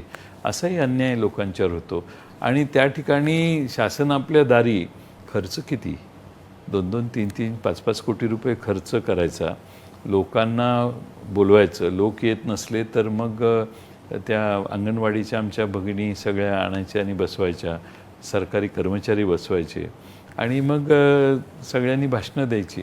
मला वाटतं की सरकारने मुंबईत बसून समर्थपणाने ॲडमिनिस्ट्रेटिव्हली दाखला वेळेत मिळेल किंवा त्यांचे जे काही कामं असतील, जी काही कामं याच्यात दिल्या जातात त्या टाईमली होतील ह्याचं ॲडमिनिस्ट्रेटिव्ह क्लॉक तयार केलं पाहिजे. आणि ते वेळेत लोकांना सेवा तत्परतेनं मिळणं हे लोकांना आज पाहिजे. पण हे शासन आपल्या दारीत सेवा दिरंगाई नव्हते, कारण थांबलं असतं सगळं, कारण ह्यांच्या हस्ते द्यायचं असतं सगळं. त्यामुळे सरकारने आत्मचिंतन केलं पाहिजे की कोट्यावधी रुपये खर्च पगार जाहिरातीवर, मंडपावर, स्टेजवर, इव्हेंटच असते ती आणि त्याचा परिणाम लोक फार कॉग्निजन्स घेत नाहीत त्याचा. पण मग ही सर्वसामान्यांची दुहेरी लूट आहे. म्हणजे शासकीय कर्मचाऱ्यांना पगार तर द्यायचा आहे पण त्यांना 1-1.5 महिने काम करू द्यायचं नाही जेणेकरून या कार्यक्रमाला गर्दी व्हावी. आणि दुसरीकडे शेकडो कोटी रुपये कार्यक्रमावर जर खर्च करायचे तरी सर्वसामान्य जनतेची दुहेरी लूट आहे सरकारच्या जाहिराती. दुहेरी लूट आहे आणि जाहिराती द्यायच्या, खर्च करायचे. म्हणजे सरकारने अशा कार्यक्रमाचं आयोजनच यासाठी केलं असं मला वाटतं, कारण लोक आता जमणं अलीकडं अवघड झालेलं आहे. त्यामुळे पकडून आणून हे कार्यक्रम करायचे अशी साधारणपणे त्यांची कल्पना दिसते. पण मग या जाहिरातींवरून एक आहे की एक नवीन सिस्टीम सुरू झाली सरकारमध्ये या जाहिरातींच्या जोरावर माध्यम ताब्यात ठेवणं हा एक प्रकार 2014 पासून प्रकर्षानं जाणवायला लागलाय का? हो, आता सरकार ज्यावेळी स्पेंड करत असतं जाहिरातीवर, त्यावेळी सगळ्या एजन्सीज त्यांच्या मागे लागतात. म्हणजे एजन्सी म्हणजे वर्तमानपत्राच्या एजन्सीज, आणि त्यांची स्पर्धा सुरू होते टी व्हीची, वर्तमानपत्राची, की आम्हाला जाहिरात नाही मिळाली, आम्हाला जाहिरात नाही मिळाली. मग ते जाहिराती मिळवण्यासाठी मग सरकारचे फोटो घाला, सरकारला जास्त गोड बोला, असं सगळं चालतं. त्यामुळं लोकांच्या समोर स्पष्टपणाने बातम्या देण्याचं धाडस या वर्तमानपत्रांचं होऊ शकत नाही. कारण त्यांना तुम्हाला बातम्या द्यायच्या का तिकडून दर दिवसाची 20 लाखाची जाहिरात वर पाणी टाकायचं, याचा चॉईस करतात ते. आणि मग कोणीतरी बोललं तर तेवढंच छापायचं. पण सो मोठं पत्रकारिता जी आहे, फाइंड आउट करणं की हे असं भ्रष्टाचार आहे, हे आहे, हे आता तर पूर्ण बंद झालं आहे देशात. कोणीही इन्व्हेस्टिगेटिव्ह पत्रकारिता करत नाही, कोणी कुठला भ्रष्टाचार हुडकून काढत नाही, आणि जे आहे ते मंत्री बोलले की ते छापायचं, कोणी आमच्यासारखा विरोधक बोलला तर तो तेवढ्यापुरतं छापायचं. पण असं छापायचं की ज्याच्यामुळं सरकारला धक्का पोचू नये. असं आता सगळं म्हणजे इनडायरेक्टली इन्फ्लुएन्सिंग द मीडिया. म्हणजे हा एक फार महत्त्वाचा मुद्दा लोकशाहीच्या दृष्टीनं साहेब तुम्ही मांडलाय. कारण सर्वसाधारणपणे वर्तमानपत्राचा अंक छापण्यासाठी 28 ते 30 रुपये खर्च येतो. वाचकांच्या हातात तो 3-3.5 रुपयाला पडतो. त्यामुळे हा जो मधला भाग आहे, जाहिरातींशिवाय वर्तमानपत्राला पर्याय नाही. आणि असं असताना या नाड्या ज्या आहेत त्या आवळल्या जाणं हा एक प्रकार बघायला मिळतो. शिवाय मधल्या काळात दिल्लीमध्ये एक नामांकित पेपरच्या ऑफिसेसवर सरकार विरोधात बातम्या दिल्या म्हणून लगेच धाडी पडल्या. तर या दहशतीच्या जर वरवंट्याखाली माध्यमं ठेवली तर लोकशाहीचा चौथा स्तंभ असलेली माध्यमं ही स्वतंत्रपणे कामच करू शकली नाही तर सरकारला आरसा दाखवणार कोण? नाही, आता सरकारने एवढा इन्फ्लुएन्स वाढवलेला आहे की लोकांच्यापर्यंत सरकारला ज्या बातम्या सोयीच्या नाहीत त्या पोचण्याची आता काही व्यवस्था नाही आहे. आणि त्यामुळं एकच बाजू दिसते, दुसरी बाजू दिसत नाही. म्हणून लोकांचा या प्रसारमाध्यमांवरचा विश्वास कमी झाला आहे. आणि म्हणून सोशल मीडिया वाढलेला आहे. यूट्यूब चॅनेलवर फार मोठ्या प्रमाणात लोक येऊन आपली मतं मांडायला लागलेली आहेत. आणि ते बघणारा वर्ग देखील काही कोटी लोकांचा आहे. त्यामुळे लोक आता वर्तमानपत्राचा खप कमी व्हायला लागला आहे. काही चॅनेल्स मला माहिती आहेत की ज्यांनी मध्ये एका प्रसिद्ध चॅनेलने 400 लोक आपली कमी केली. का तर आता रेव्हेन्यू मिळत नाही आणि व्ह्युअरशिप कमी झाली. आता बातम्या टी व्हीवरच्या बघायच्या यापेक्षा लोक नेटफ्लिक्सवर सिनेमा बघणं जास्त पसंत करायला लागली. आणि काय असेल तर ते त्या व्हॉट्सअपवर येतेच बातमी महत्त्वाची असेल तर. त्यामुळं प्रचंड वाचक वर्ग आता कमी झालेला आहे. त्यामुळे याचा जो परिणाम व्हायचा तो झालेलाच आहे. सरकारच्या मनाच्या विरोधी कोणी वागायचं नाही या प्रसारमाध्यमांनी असं आता संकेत असल्यामुळं त्यांची लोकप्रियता कमी झाली. लोकप्रियता कमी झाल्यामुळं लोक दुसऱ्या मार्गाने माहिती मिळवण्याचा प्रयत्न करायला लागली. हे नैसर्गिक असतं नेहमी. म्हणजे म्हण आहे एक, water flows around the stone not through the stone. तसं लोक हे नाही इकडं चला त्या मार्गाला जाऊन ती माहिती मिळवू आपण, असं ते आहे. आणि ते फार मोठ्या प्रमाणात आहे. आणि तरुण वर्गात तुम्ही बघा, कोणती एखादी बातमी केली काही सेकंदात महाराष्ट्रभर कळते. त्यामुळे त्याचा अर्थ social media has become very strong. Of course television चॅनलवरच्या बातम्याही लोक बघतात, पण ते प्रमाण कमी झाले. पण या बातम्यांवरूनच एक फार महत्त्वाचा मुद्दा आत्ताच्या घडामोडींविषयी आहे. म्हणजे हा प्रश्न माझ्या नाही अनेक कार्यकर्त्यांच्या मनात आहे. आणि त्यामध्ये आपण जवळपास 35 वर्षांपासून आदरणीय शरदचंद्रजी पवार साहेबांबरोबर त्यांच्या नेतृत्वामध्ये काम करतात.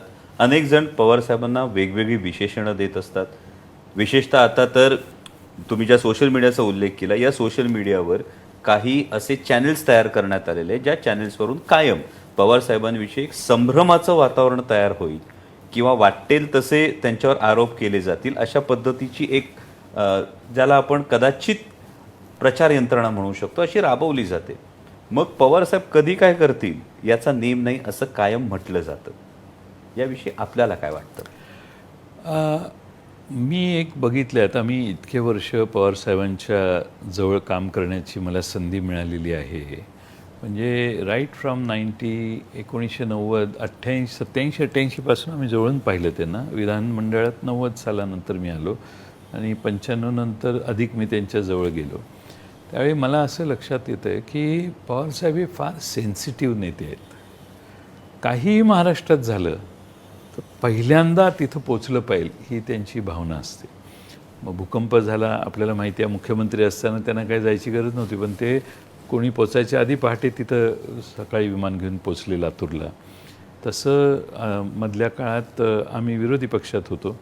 त्यावेळी उस्मानाबाद जिल्ह्यात एका महिलेवर बलात्कार झालेला होता, एका पोलिसांनी केलेला होता. त्यासाठी मला रात्री उशिरा फोन आला की उद्या सकाळी जायचं आहे, आणि इथून मुंबईहून गाडीने आम्ही उस्मानाबादला गेलो. मी म्हटलं कशाला त्रास घेत आहे, मी कोणीतरी जाऊन येतो. नाही म्हटले, आपण जायलाच पाहिजे. मुंबईहून पुण्याला, पुण्याहून गाडीने सोलापूर मार्गे उस्मानाबादला, आणि त्या महिलेला भेटता येत नाही कारण तिचं नाव डिस्क्लोज करायचं नसतं. उस्मानाबादला जाऊन तिच्या नातेवाईकांना बोलवून चौकशी करून तिथं लोकांना भेटून आम्ही परत संध्याकाळी पुण्यालाही आलो या वयात. आता काल परवा इथं लाठी हल्ला झाला मनोज जरांगेंच्या उपोषणावर. तर पहिल्यांदा धावून कोण गेलं? पवारसाहेब गेले. पूर आला, पहिल्यांदा कोण धावून जातं? दुष्काळ पडला, पहिल्यांदा. काही महाराष्ट्रात कोणत्याही समाजाचं असो, अगदी एखाद्या दलित समाजाच्या युवकावर अन्याय झाला असेल, महिलेवर अन्याय झाला असेल, किंवा एखाद्या इतर समाजाच्या ओबीसी समाजातल्या, त्यांना महाराष्ट्र हा त्यांचा मतदारसंघ आहे. आणि महाराष्ट्रातल्या कुठल्याही कानाकोपऱ्यात काहीही झालं तर पहिल्यांदा अस्वस्थता पवारसाहेबांची होते. आणि त्यामुळं ताबडतोब रिॲक्शन हा पहिला त्यांचा स्वभाव आहे. दुसरं म्हणजे राजकारणामध्ये ते अतिशय प्रतिकूल परिस्थितीत त्यांनी राजकारण केले हे आपल्याला विसरता येणार नाही.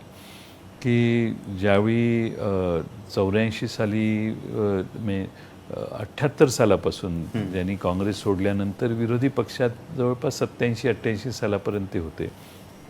पुन्हा काँग्रेसमध्ये आले, काँग्रेसमध्ये पटलं नाही म्हणून वेगळी चौथा सुभा उभा केला, चौथी चूल मांडली. पुन्हा त्यांना कायम ह्याच्यात महाराष्ट्रातल्या जनतेनं त्यांना कमी अधिक प्रमाणात असेल काही वेळा, पण नेहमी पाठराखण महाराष्ट्रातल्या जनतेने केली. आणि महाराष्ट्रातल्या इतर सर्व पक्षातल्या लोकांना माहिती आहे की पवारसाहेब काय आहेत, पवारसाहेब काय करू शकतात. आता त्यामुळं प्रेडिक्शन्स लोक करतात, काही करू शकतात, काही करू शकतात. आता उदाहरणार्थ मी आपल्या माहितीसाठी सांगेन की आता मराठवाडा विद्यापीठाचं नामांतर झालं, करून दाखवलं. पडेल ती किंमत राजकीय द्यायची असेल तर देऊ, पण आपण मराठवाडा विद्यापीठाचं नामांतर करू. महिलांचं आरक्षण, भारतात सगळ्यात पहिल्यांदा महिलांचं आरक्षण कुणी केलं? 30% पवारसाहेबांनी केलं. मग 33% राजीव गांधींनी पुढाकार घेऊन केलं. 50% महाराष्ट्रात आपण केलं, स्थानिक स्वराज्य संस्था. ते पवारसाहेबांनी, मी ग्रामविकास मंत्री होतो त्यावेळी मला बोलून सांगितले 50% केलं पाहिजे. त्यामुळं अशी जी परिवर्तनाची पावलं आहेत ती पहिल्यांदा पवारसाहेब ओळखतात आणि पवारसाहेबच टाकतात महाराष्ट्रात. त्यामुळं महाराष्ट्र सामाजिकदृष्ट्या देखील प्रगत आहे आणि अग्रेसर आहे. शाहू फुले आंबेडकरांचा विचार मांडतात ते, त्यावेळी त्याच्यामागे हीच त्यांची मानसिकता आहे पूर्ण. म्हणजे शाहू फुले आंबेडकरांची बहुजन समाजाची मानसिकता ही प्रचंड त्यांच्यामध्ये आहे. आणि त्यामुळं बहुजन समाजाच्या हितासाठी जे करता येईल ते करण्याचं काम कायम ते करतात. तर मला आठवतं की महाविकास आघाडीची स्थापना झाली, कोणाच्याही ध्यानीमनी नव्हतं. विधानसभेच्या निवडणुका लागल्या आणि झाल्या आणि निकाल आकडे स्पष्ट झाल्यावर पवारसाहेबांनी महाविकास आघाडी स्थापन केली, शिवसेना, काँग्रेस आणि राष्ट्रवादी एकत्रित केली. हे मोठं परिवर्तन आहे. It is not a small change. लोकांना वाटतं, पण इट इज नॉट की 3 पक्ष एकत्रित करण्यापर्यंत महाराष्ट्रातलं सोशल फॅब्रिक चेंज करण्यासाठी त्याचा फार मोठा उपयोग झाला असं मी म्हणेन. आणि आज उद्धव ठाकरे, प्रबोधनकार ठाकरेंच्या विचारानं बाळासाहेब ठाकरे असतील, उद्धव ठाकरे आज काम करत आहेत. या सगळ्यांची मोठ बांधण्याचं काम पवारसाहेबांनी पुढाकार करून घेतलं. आता लोक नेहमीच सांगतात ते काय करतील सांगता येत नाही, असं काही नाही. ते जे करतात ते सगळ्यांना बोलवून करतात. सगळ्यांना एक त्यांचं विशेष कौतुक आहे की प्रत्येक निर्णय सर्वानुमते घेण्याचा प्रयत्न करतात. आणि एखादी गोष्ट त्यांच्या मनात असेल नाहीच करायची तर ते करतच नाही. आता परवा जे आमचा पक्ष मोडला त्यावेळी काही लोकांचा आग्रह होता या मार्गाने जायला पाहिजे, पण त्यांनी त्याला नकार दिला. त्यामुळे पक्ष तुटला आमचा. पण पवारसाहेबांनी आपली भूमिका बदलली नाही. एवढा मोठा पक्ष 25 वर्ष आम्हाला पूर्ण झाली, तर दुर्दैवाने पक्षात फूट पडली. पण त्या मार्गाला जायचं नाही ही त्यांची सततची भूमिका होती. त्यामुळे ते अनप्रेडिक्टेबल नाही आहेत, पण ते सगळ्यांशी बोलत असतात. मग माझ्याशी बोलले, तुमच्याशी बोलले, आणखीन 4 जणांशी बोलले, ते बाहेर जाऊन त्यांचं वर्जन सांगत असतात. पण पवारसाहेब जे करतात तेच करतात, त्यांना जे पाहिजे तेच करतात. सगळ्यांशी बोलणं, सगळ्यांशी चर्चा करणं आणि समाजाच्या आणि लाँग टर्म आपण आजचा किंवा ह्या वर्षीचा किंवा 2024चा विचार करत असू तर पवारसाहेब 2034च्या निवडणुकांपर्यंत काय होईल याचं गणित घालू शकतात. आणि आज लोकांना अशी हे आहे की इतकं वय झालं, त्यांचं वय झालं तरी आम्ही जवळून काम करतो. He is sharper than any other brain. त्यांचा ब्रेन फार शार्प आहे आणि चटकन गोष्टी कळतात. आता ते एथिक्स पाळणार आहेत. यशवंतराव चव्हाण साहेबांच्या पठडीतले आहेत, त्यांचेच ते शिष्य आहेत. आणि यशवंतराव चव्हाण साहेबांनी सुसंस्कृत राजकारणाची सवय महाराष्ट्राला घालून दिलेली आहे. त्यांचा पायाच यशवंतराव चव्हाण साहेबांनी रचला. तो सुसंस्कृत महाराष्ट्राचे मग बाळासाहेब देसाई असतील, माझे वडील असतील, राजारामबापू पाटील असतील, तिकडं मधुकरराव चौधरी असतील, ही जी जुनी पिढी, यशवंतराव मोहिते असतील, ही जी जुनी लोक आहेत ती ह्या विचाराचीच होते. आज शरद पवार साहेब हे त्या पिढीतले हे शेवटच्या टप्प्यातले नेते आहेत आणि त्यांच्या मनावरचे सगळे संस्कार हे शाहू फुले आंबेडकर, यशवंतराव चव्हाणांची संस्कृती याचे आहेत. त्यामुळे ते सगळ्यांशी बोलत असतात. सगळ्यांशी अक्रॉस द पार्टी त्यांचा संपर्क असतो. याचा अर्थ असा नाही की पवारसाहेब त्यांच्या मागे गेले. त्यांचं ऐकणं आणि पाहिजे ते मनाला करणं हे पवारसाहेबांनी, त्यांच्या पुस्तकाचं नाव काय आहे, on my terms. On my terms. हे always he works on his terms. त्यांना पाहिजे तेच ते करणार. आपल्याला वाटतं हे यांचं ऐकतील, त्यांचं ऐकतील, म्हणून he is a non manipulate न होणारा नेता म्हणून शरद पवार साहेब. नाहीतर असे बरेच नेते असतात की याला पाठव, ह्यांचे संबंध चांगले, ह्याला पाठव, मग माझ्याबद्दल गुडविल तयार कर. नो, त्यांना ऑन माय टर्म्स, त्यांना ते कधी मॅनिप्युलेट होत नाहीत.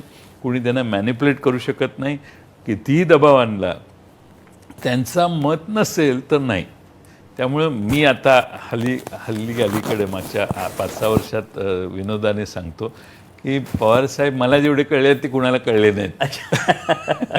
कारण मला आज प्रेडिक्ट करू शकतो मी ते त्यांच्या मनात मी काही बोललो आहे त्यांना आवडलेलं नाही हे मला लगेच कळतं. हे पण काही गोष्टी आवडल्या नाहीत तरी बोलायच्या आहेत. आणि काय आवडणार आणि काय नाही हेही माहीत असतं, पण त्याला काही इलाज नाही. शेवटी जे एक मी पाहिलं आहे म्हणजे गेल्या 4.5 वर्षामध्ये, म्हणजे महाराष्ट्रातले पवारसाहेब आणि दिल्लीतले पवारसाहेब या 2 वेगळ्या व्यक्ती आहेत का इतपत वाटावं इतका त्यांचा प्रचंड ऑरा दिल्लीत सुद्धा आहे. महाराष्ट्रात ते घरातले ज्येष्ठ वाटतात आणि दिल्लीमध्ये पवारसाहेबांचा असणारा दबदबा.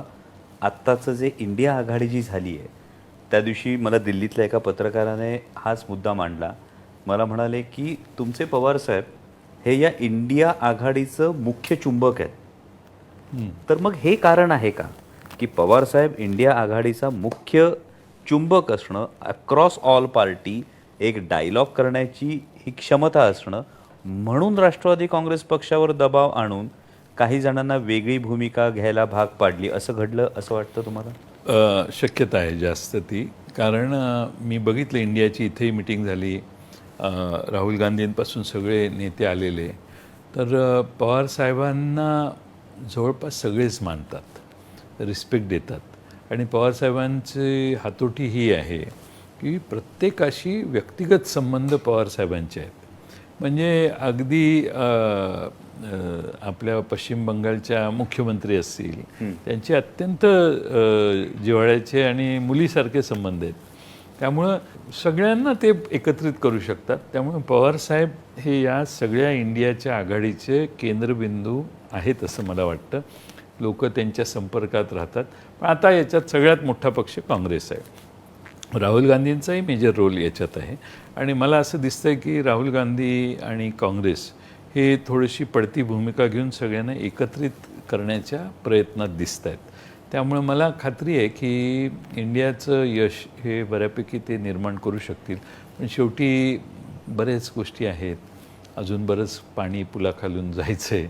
त्यामुळे पुढं बघू आता काय होतंय. पण आता याच्यामध्ये सगळ्यात महत्त्वाचा आणि थेट प्रश्न जो अनेक कार्यकर्त्यांच्या मनात आहे, जे मी सुरुवात केली की पवारसाहेब अनप्रेडिक्टेबल आहेत असं जसं लोकांना वाटतं, तसा एक नॅरेटिव्ह सातत्यानं मीडियामध्ये सोडला जातो की जे काही राष्ट्रवादी काँग्रेस पक्षात घडलं हे पवारसाहेबांच्या आशीर्वादानेच घडलं आणि पवारसाहेबच या सगळ्याच्या पाठीमागे आहेत, त्यांना कल्पना आहे, असा एक नॅरेटिव्ह हा सातत्यानं मीडियात सोडला. तुम्ही हा फार धाडसाचा प्रश्न विचारतोय कारण माझ्या खूप आपल्या कार्यकर्त्यांच्या मनात हा संभ्रम आहे, काठावरच्या मतदारांच्या मनात हा संभ्रम आहे आणि मीडियामधून दबक्या आवाजात अनेक पत्रकार ही चर्चा करत असतात की राष्ट्रवादीत जे काही घडलंय हे स्क्रिप्टेड आहे आणि यामागे पवारसाहेबांचा हात आहे असं म्हटलं जातं.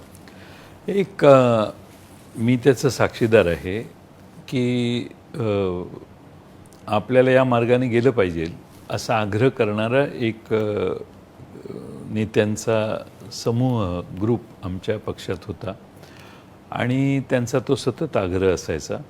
पण पवारसाहेब कधी त्याला होकार देत नव्हते. फारच प्रेशर आलं तर ठीक आहे बघा काय म्हणतात कोण असं म्हणून तेवढी वेळ मारून न्यायचे. पण त्यांच्या मनात कधीही त्या मार्गाने जायचं नव्हतं.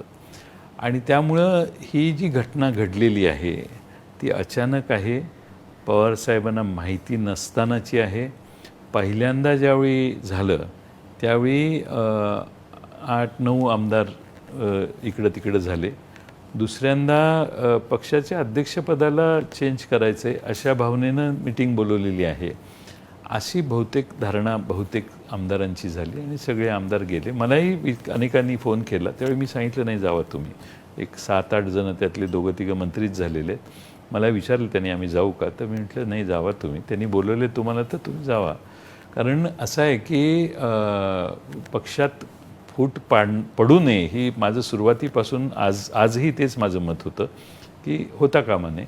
पण जे झालं ते अचानक झालं. पवारसाहेबांच्या कल्पनेच्या पलीकडच्या गोष्टी यात पवारसाहेबांना कल्पनाच नव्हती.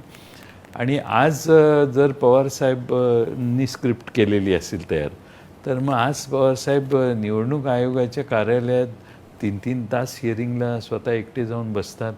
आपल्या डोळ्याने आपण जो पक्ष निर्माण केलेला आहे, सगळ्यात प्रेम आपण ज्याला जन्म दिला त्या संस्थेवर व्यवस्थेवर असतं, ती राष्ट्रवादी पक्षच आपल्या हातातून काढून घेतला जातो आहे.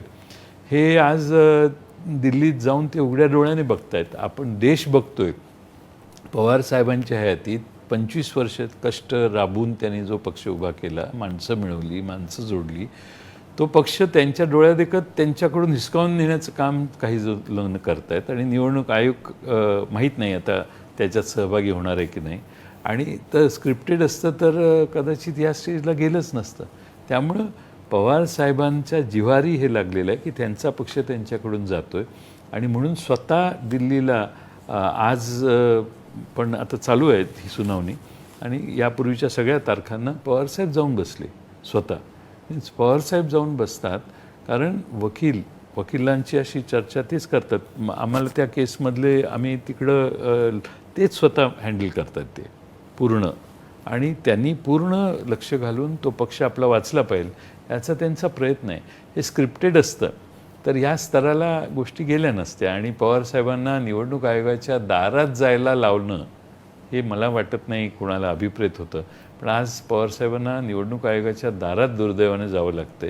ही फार वाईट गोष्ट आहे असं मला वाटतं. यामध्ये एक गोष्ट साहेब सातत्यानं मी ऑब्झर्व करतोय, पवार साहेबांबरोबर जेव्हाही महाराष्ट्रात दौरा असतो तेव्हा मला सगळ्यात महत्त्वाची गोष्ट अशी वाटते की दाराबाहेर किंवा ओट्यावर भांडी घासत असणारी माता भगिनी ही भांडी घासत असलेली सोडून ती रस्त्यापर्यंत धावते पवारसाहेब जात आहेत हे बघण्यासाठी. एखादा तरुण आवर्जून जो राजकीय पक्षाचा कार्यकर्ता नसतो तो आवर्जून येऊन बघतो पवारसाहेब जात आहेत यासाठी. तर ही महाराष्ट्राच्या मनात पवारसाहेबांची योद्ध्याची प्रतिमा तयार होते का? हो हो, आपण जो अनुभव घेतला तो मीही बघतोय.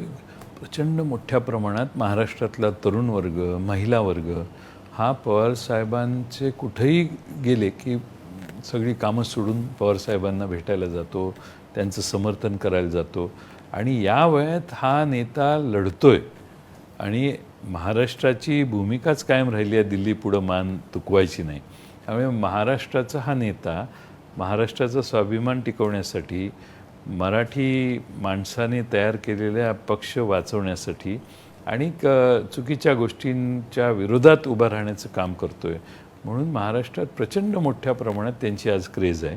महाराष्ट्रातल्या गल्लीबोळात पवारसाहेब कुठेही जावोत आज त्यांचं समर्थन करणारी जनता आज दिसते आणि प्रचंड सहानुभूती मागच्या पक्ष फुटल्यानंतर पवारसाहेबांच्या मागं महाराष्ट्रात उभी राहिली. म्हणजे जी महाराष्ट्राची प्रवृत्ती आहे रडायचं नाही लढायचं, हो, ती पवारसाहेब 100% अंमलात आणतायत. आणि ते आम्हाला कधी कधी वाटतं की आमच्यापेक्षा ते जास्त ॲक्टिव्ह आहेत. म्हणजे मध्ये सगळीकडेच दौरे करायला सुरुवात केल्यावर आम्ही त्यांना सांगितलं इतक्यात नको, हळूहळू करू म्हणून. पण आज त्यांचा उत्साह प्रचंड आहे. मध्ये 10-15 दिवस झाले की बोलून अजून का नाही गोष्टी केल्या, अजून का नाही केल्या. म्हणजे प्रचंड त्यांचा कामाचा उरक आहे. कोणत्याही घटनेत कसं वागलं पाहिजे हे पवारसाहेबांच्याकडून आम्ही सगळे शिकलो आहे.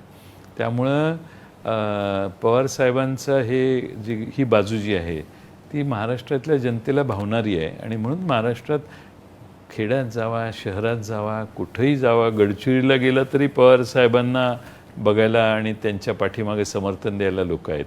हे पवारसाहेबांनी आयुष्यात मिळवलेली माणसं आहेत. आणि राजकारणात काय मिळवायचं असतं, लोकच मिळवायचे असतात.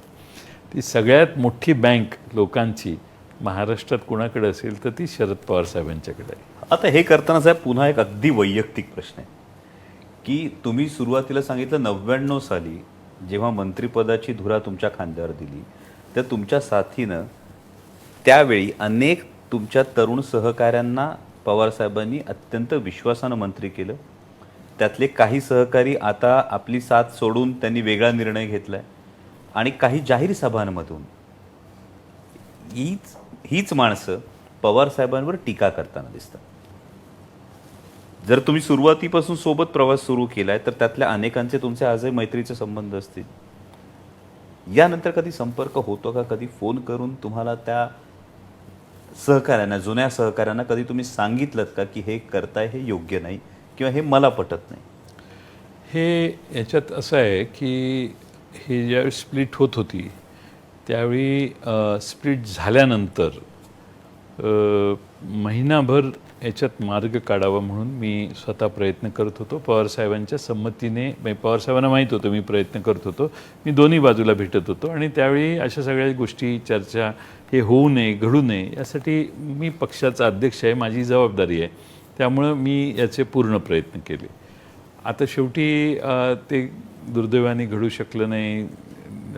निवडणूक आयोगाच्या दारात आता आम्ही पोचलेलो आहोत. पण या सगळ्यांची वेगळ्यावेळी इतकी वर्ष आम्ही एकत्रित काम केले की मला आश्चर्य वाटतं की त्यातले काही लोक पवारसाहेबांच्यावर कसं बोलू शकतात. कारण शेवटी आम्हा सगळ्यांना घडवलेलं आहे ते पवारसाहेबांनी घडवलेलं आहे. आणि मला आठवतं की पूर्वी यशवंतराव चव्हाण साहेबांच्या सगळ्यात आवडीचे नेते कोण होते तर माझे वडील होते, राजाराम बापू. त्यामुळे राजाराम बापूंनी काँग्रेस सोडून जनता पक्षात काम करायला सुरुवात केल्यावर राजाराम बापू कधीही यशवंतराव चव्हाणांच्या विरोधी एक शब्द त्यांनी काढला नाही. आणि कोणी विचारलं तर सांगायचे नाही मी त्यांच्या विरोधी नाही बोलणार. अगदी निवडणुकीतही, लोकसभेच्या निवडणुकीत सातारला वगैरे चव्हाण साहेबांच्यावर नाही बोलले. शेवटी पवार साहेबांनी जर यांना सगळ्यांना तयार केलं असेल तर त्यांना कोणता नैतिक अधिकारच नाही पवारसाहेबांच्या विरोधी काही बोलायचा.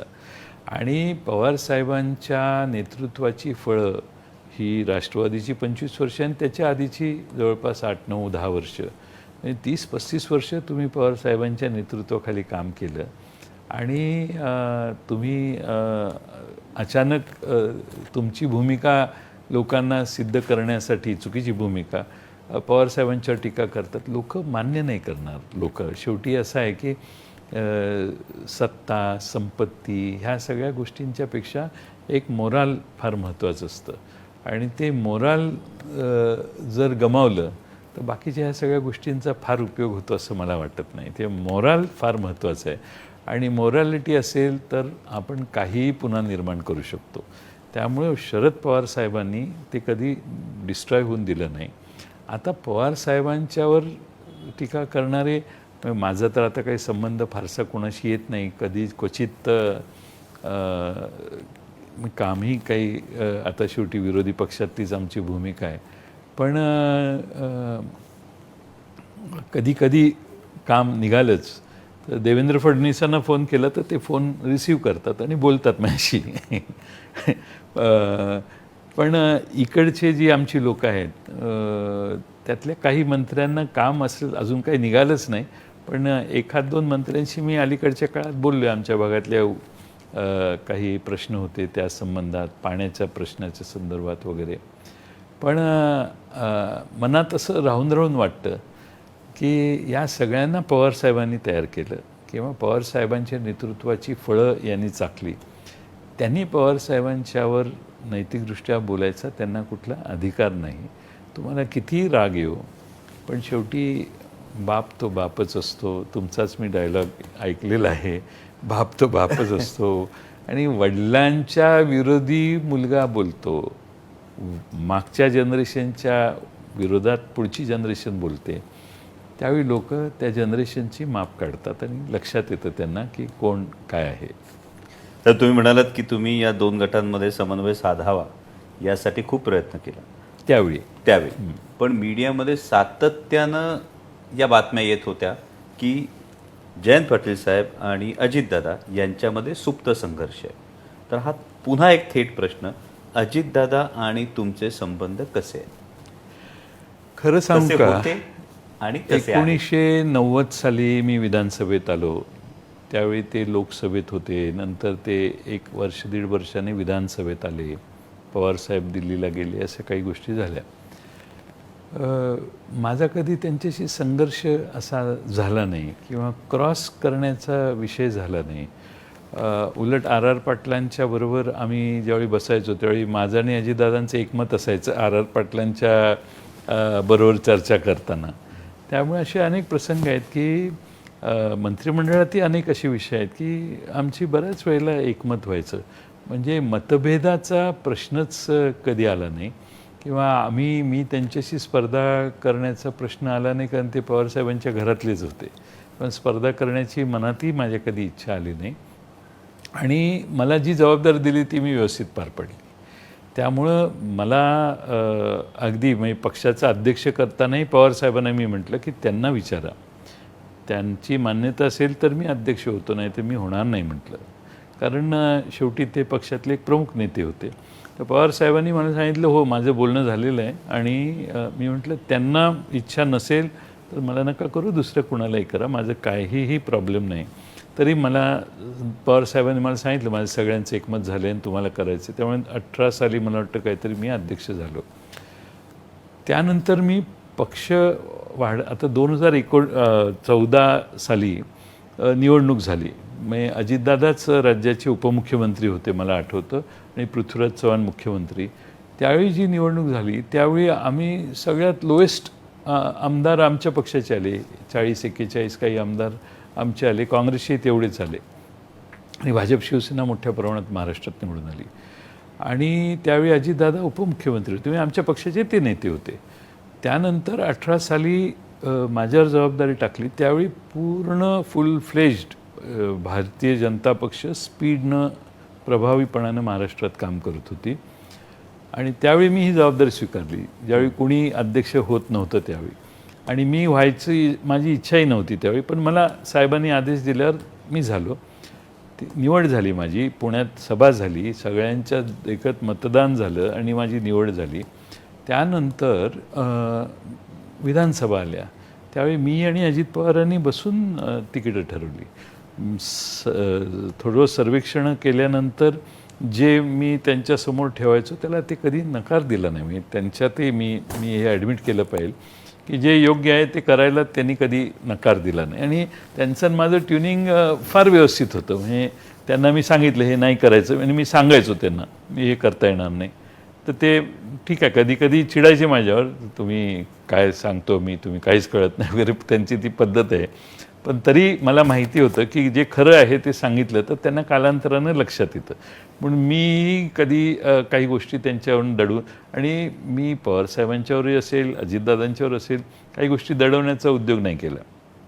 त्यामुळं कधी त्यांच्यात आणि माझ्यात मतभेद, अगदी विधानसभेचे तिकीटं ठरवताना अगदी तिकीटं बदलायचा 1-2 तिकीटं आम्ही बदलली. त्यांनी मला फोन करून सांगितलं की जयंतराव हे तिकीट आपण बदलतोय चालेल का? हो म्हटल्यावर त्यांनी ती तिकीट AB फॉर्म दुसऱ्या व्यक्तीला दिला. म्हणजे काहीही आमच्यात कधी मतभेद झाले नाहीत. तर त्यांच्या मनात काय असेल तर मला माहीत नव्हतं, पण मी प्लेनली काम करत होतो. आता त्यानंतर दादांनी ऐनवेळी जाऊन शपथ घेतली. शपथ घेतल्यानंतर त्यात पवारसाहेबांनीच मला सांगितलं तुम्ही त्यांना जाऊन भेटा आणि सांगा परत आलं पाहिजे म्हणून. तेही काम मी केलं. त्यावेळी कटुता आली असेल, त्यांना मी सांगितलं की या गोष्टी विधानसभेत होणार नाहीत, हात वर करून मतदान होणार आहे, प्रश्न तयार होतील वगैरे, त्या गोष्टी आता ते इतिहास आहे तो. पण ते त्यावेळी असेल. त्यानंतर सरकार स्थापन झालं. सरकार स्थापन झाल्यावर दादांना उपमुख्यमंत्री 1-1.5 महिन्याने करण्यात आलं. त्यावेळी मी ऑब्जेक्शन घेतलं नाही, त्यांना केलं ठीक आहे. तसं म्हणणं योग्य नाही, पण शिवाजी पार्कच्या सभेमध्ये मुख्यमंत्री शिवसेनेचा होतो तर उपमुख्यमंत्री राष्ट्रवादीचा आपल्याला मिळालेल्या पदात व्हायला पाहिजे होता, पण त्यावेळी केला नाही. आणि त्यानंतर शपथविधी करताना अजित पवारांना उपमुख्यमंत्री करण्यात आलं. आम्ही कुणीही ऑब्जेक्शन घेतलं नाही. त्यानंतर आमचं सरकार पडलं. सरकार पडल्यानंतर विधानसभेत मी आता जवळपास 4 वर्ष 4.5 वर्ष काम केलेलं होतं पक्षाचा अध्यक्ष म्हणून. मी म्हटलं मी आता विरोधी पक्षनेता होतो, तुम्ही अध्यक्ष व्हा, पक्षाचे अध्यक्ष व्हा.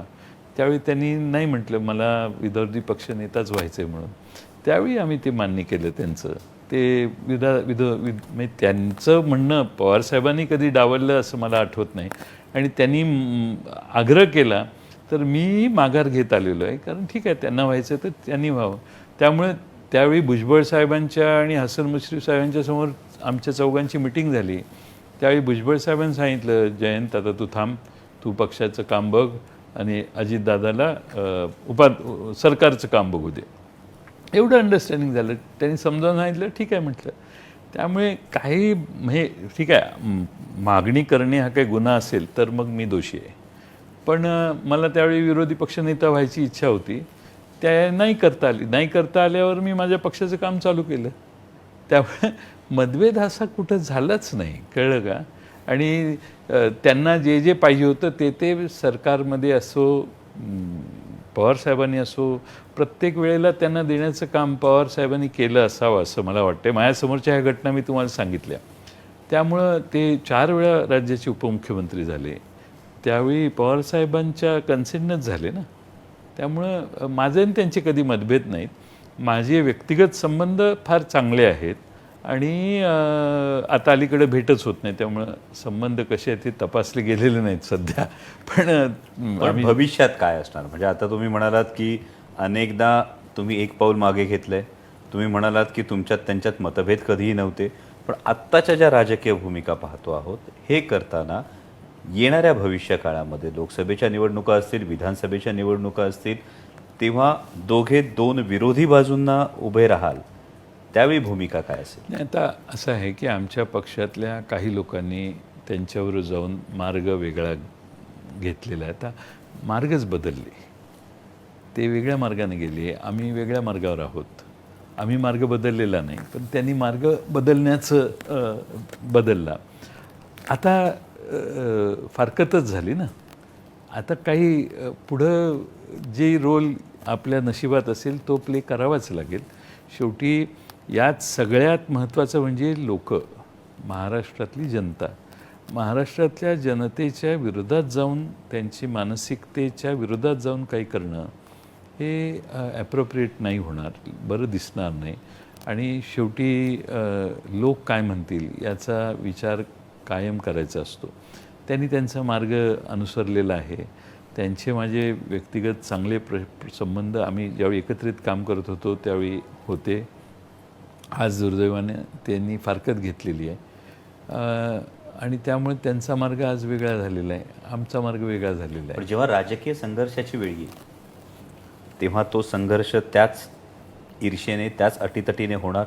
हा कार्यकर्त्यांसाठी फार महत्त्वाचा मुद्दा आहे. असा आहे की मी ज्या पक्षात आहे त्या पक्षाचं अस्तित्व वाढवण्यासाठी, पक्ष टिकवण्यासाठी आणि पक्ष महाराष्ट्रात मोठा करण्यासाठी जे करावं लागेल ते आम्हाला करावंच लागेल. त्याच्यात कॉम्प्रोमाइज करताच येणार नाही. आणि ज्यामुळं महाराष्ट्रात पवारसाहेबांच्या धोरणातून जे पक्षवाढीचं काम आहे ते आम्हाला पूर्ण करावंच लागेल. त्याला काही दोन मतं होऊ शकत नाहीत. आणि त्यामुळे पक्षवाढीसाठी जे करायचं आहे त्यामध्ये मग जे जे अडथळे असतील त्या सगळ्या अडथळ्यांच्या विरोधी लढावंच लागेल. त्याला काही इलाज नाही आणि जे काय होईल ते होईल.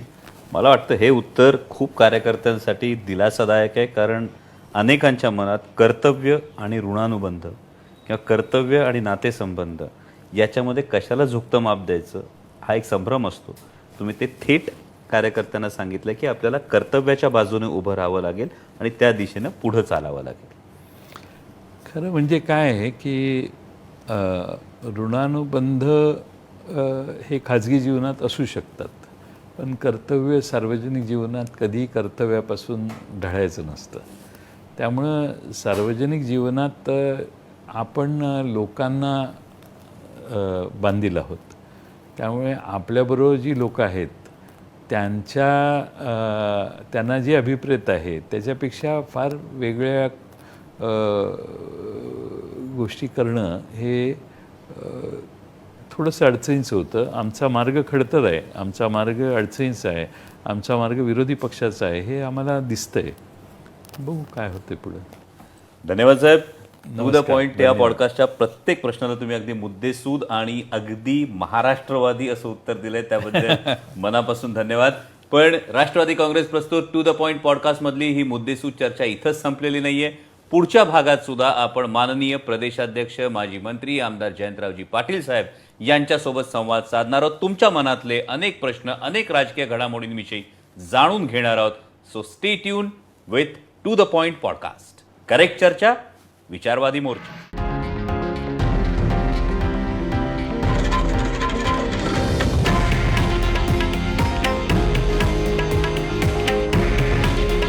हे आहे देशातील नंबर 1 न्यूज नेटवर्क आणि आपण पाहत आहात TV9 मराठी. काळजी तुमची, हित महाराष्ट्राचं.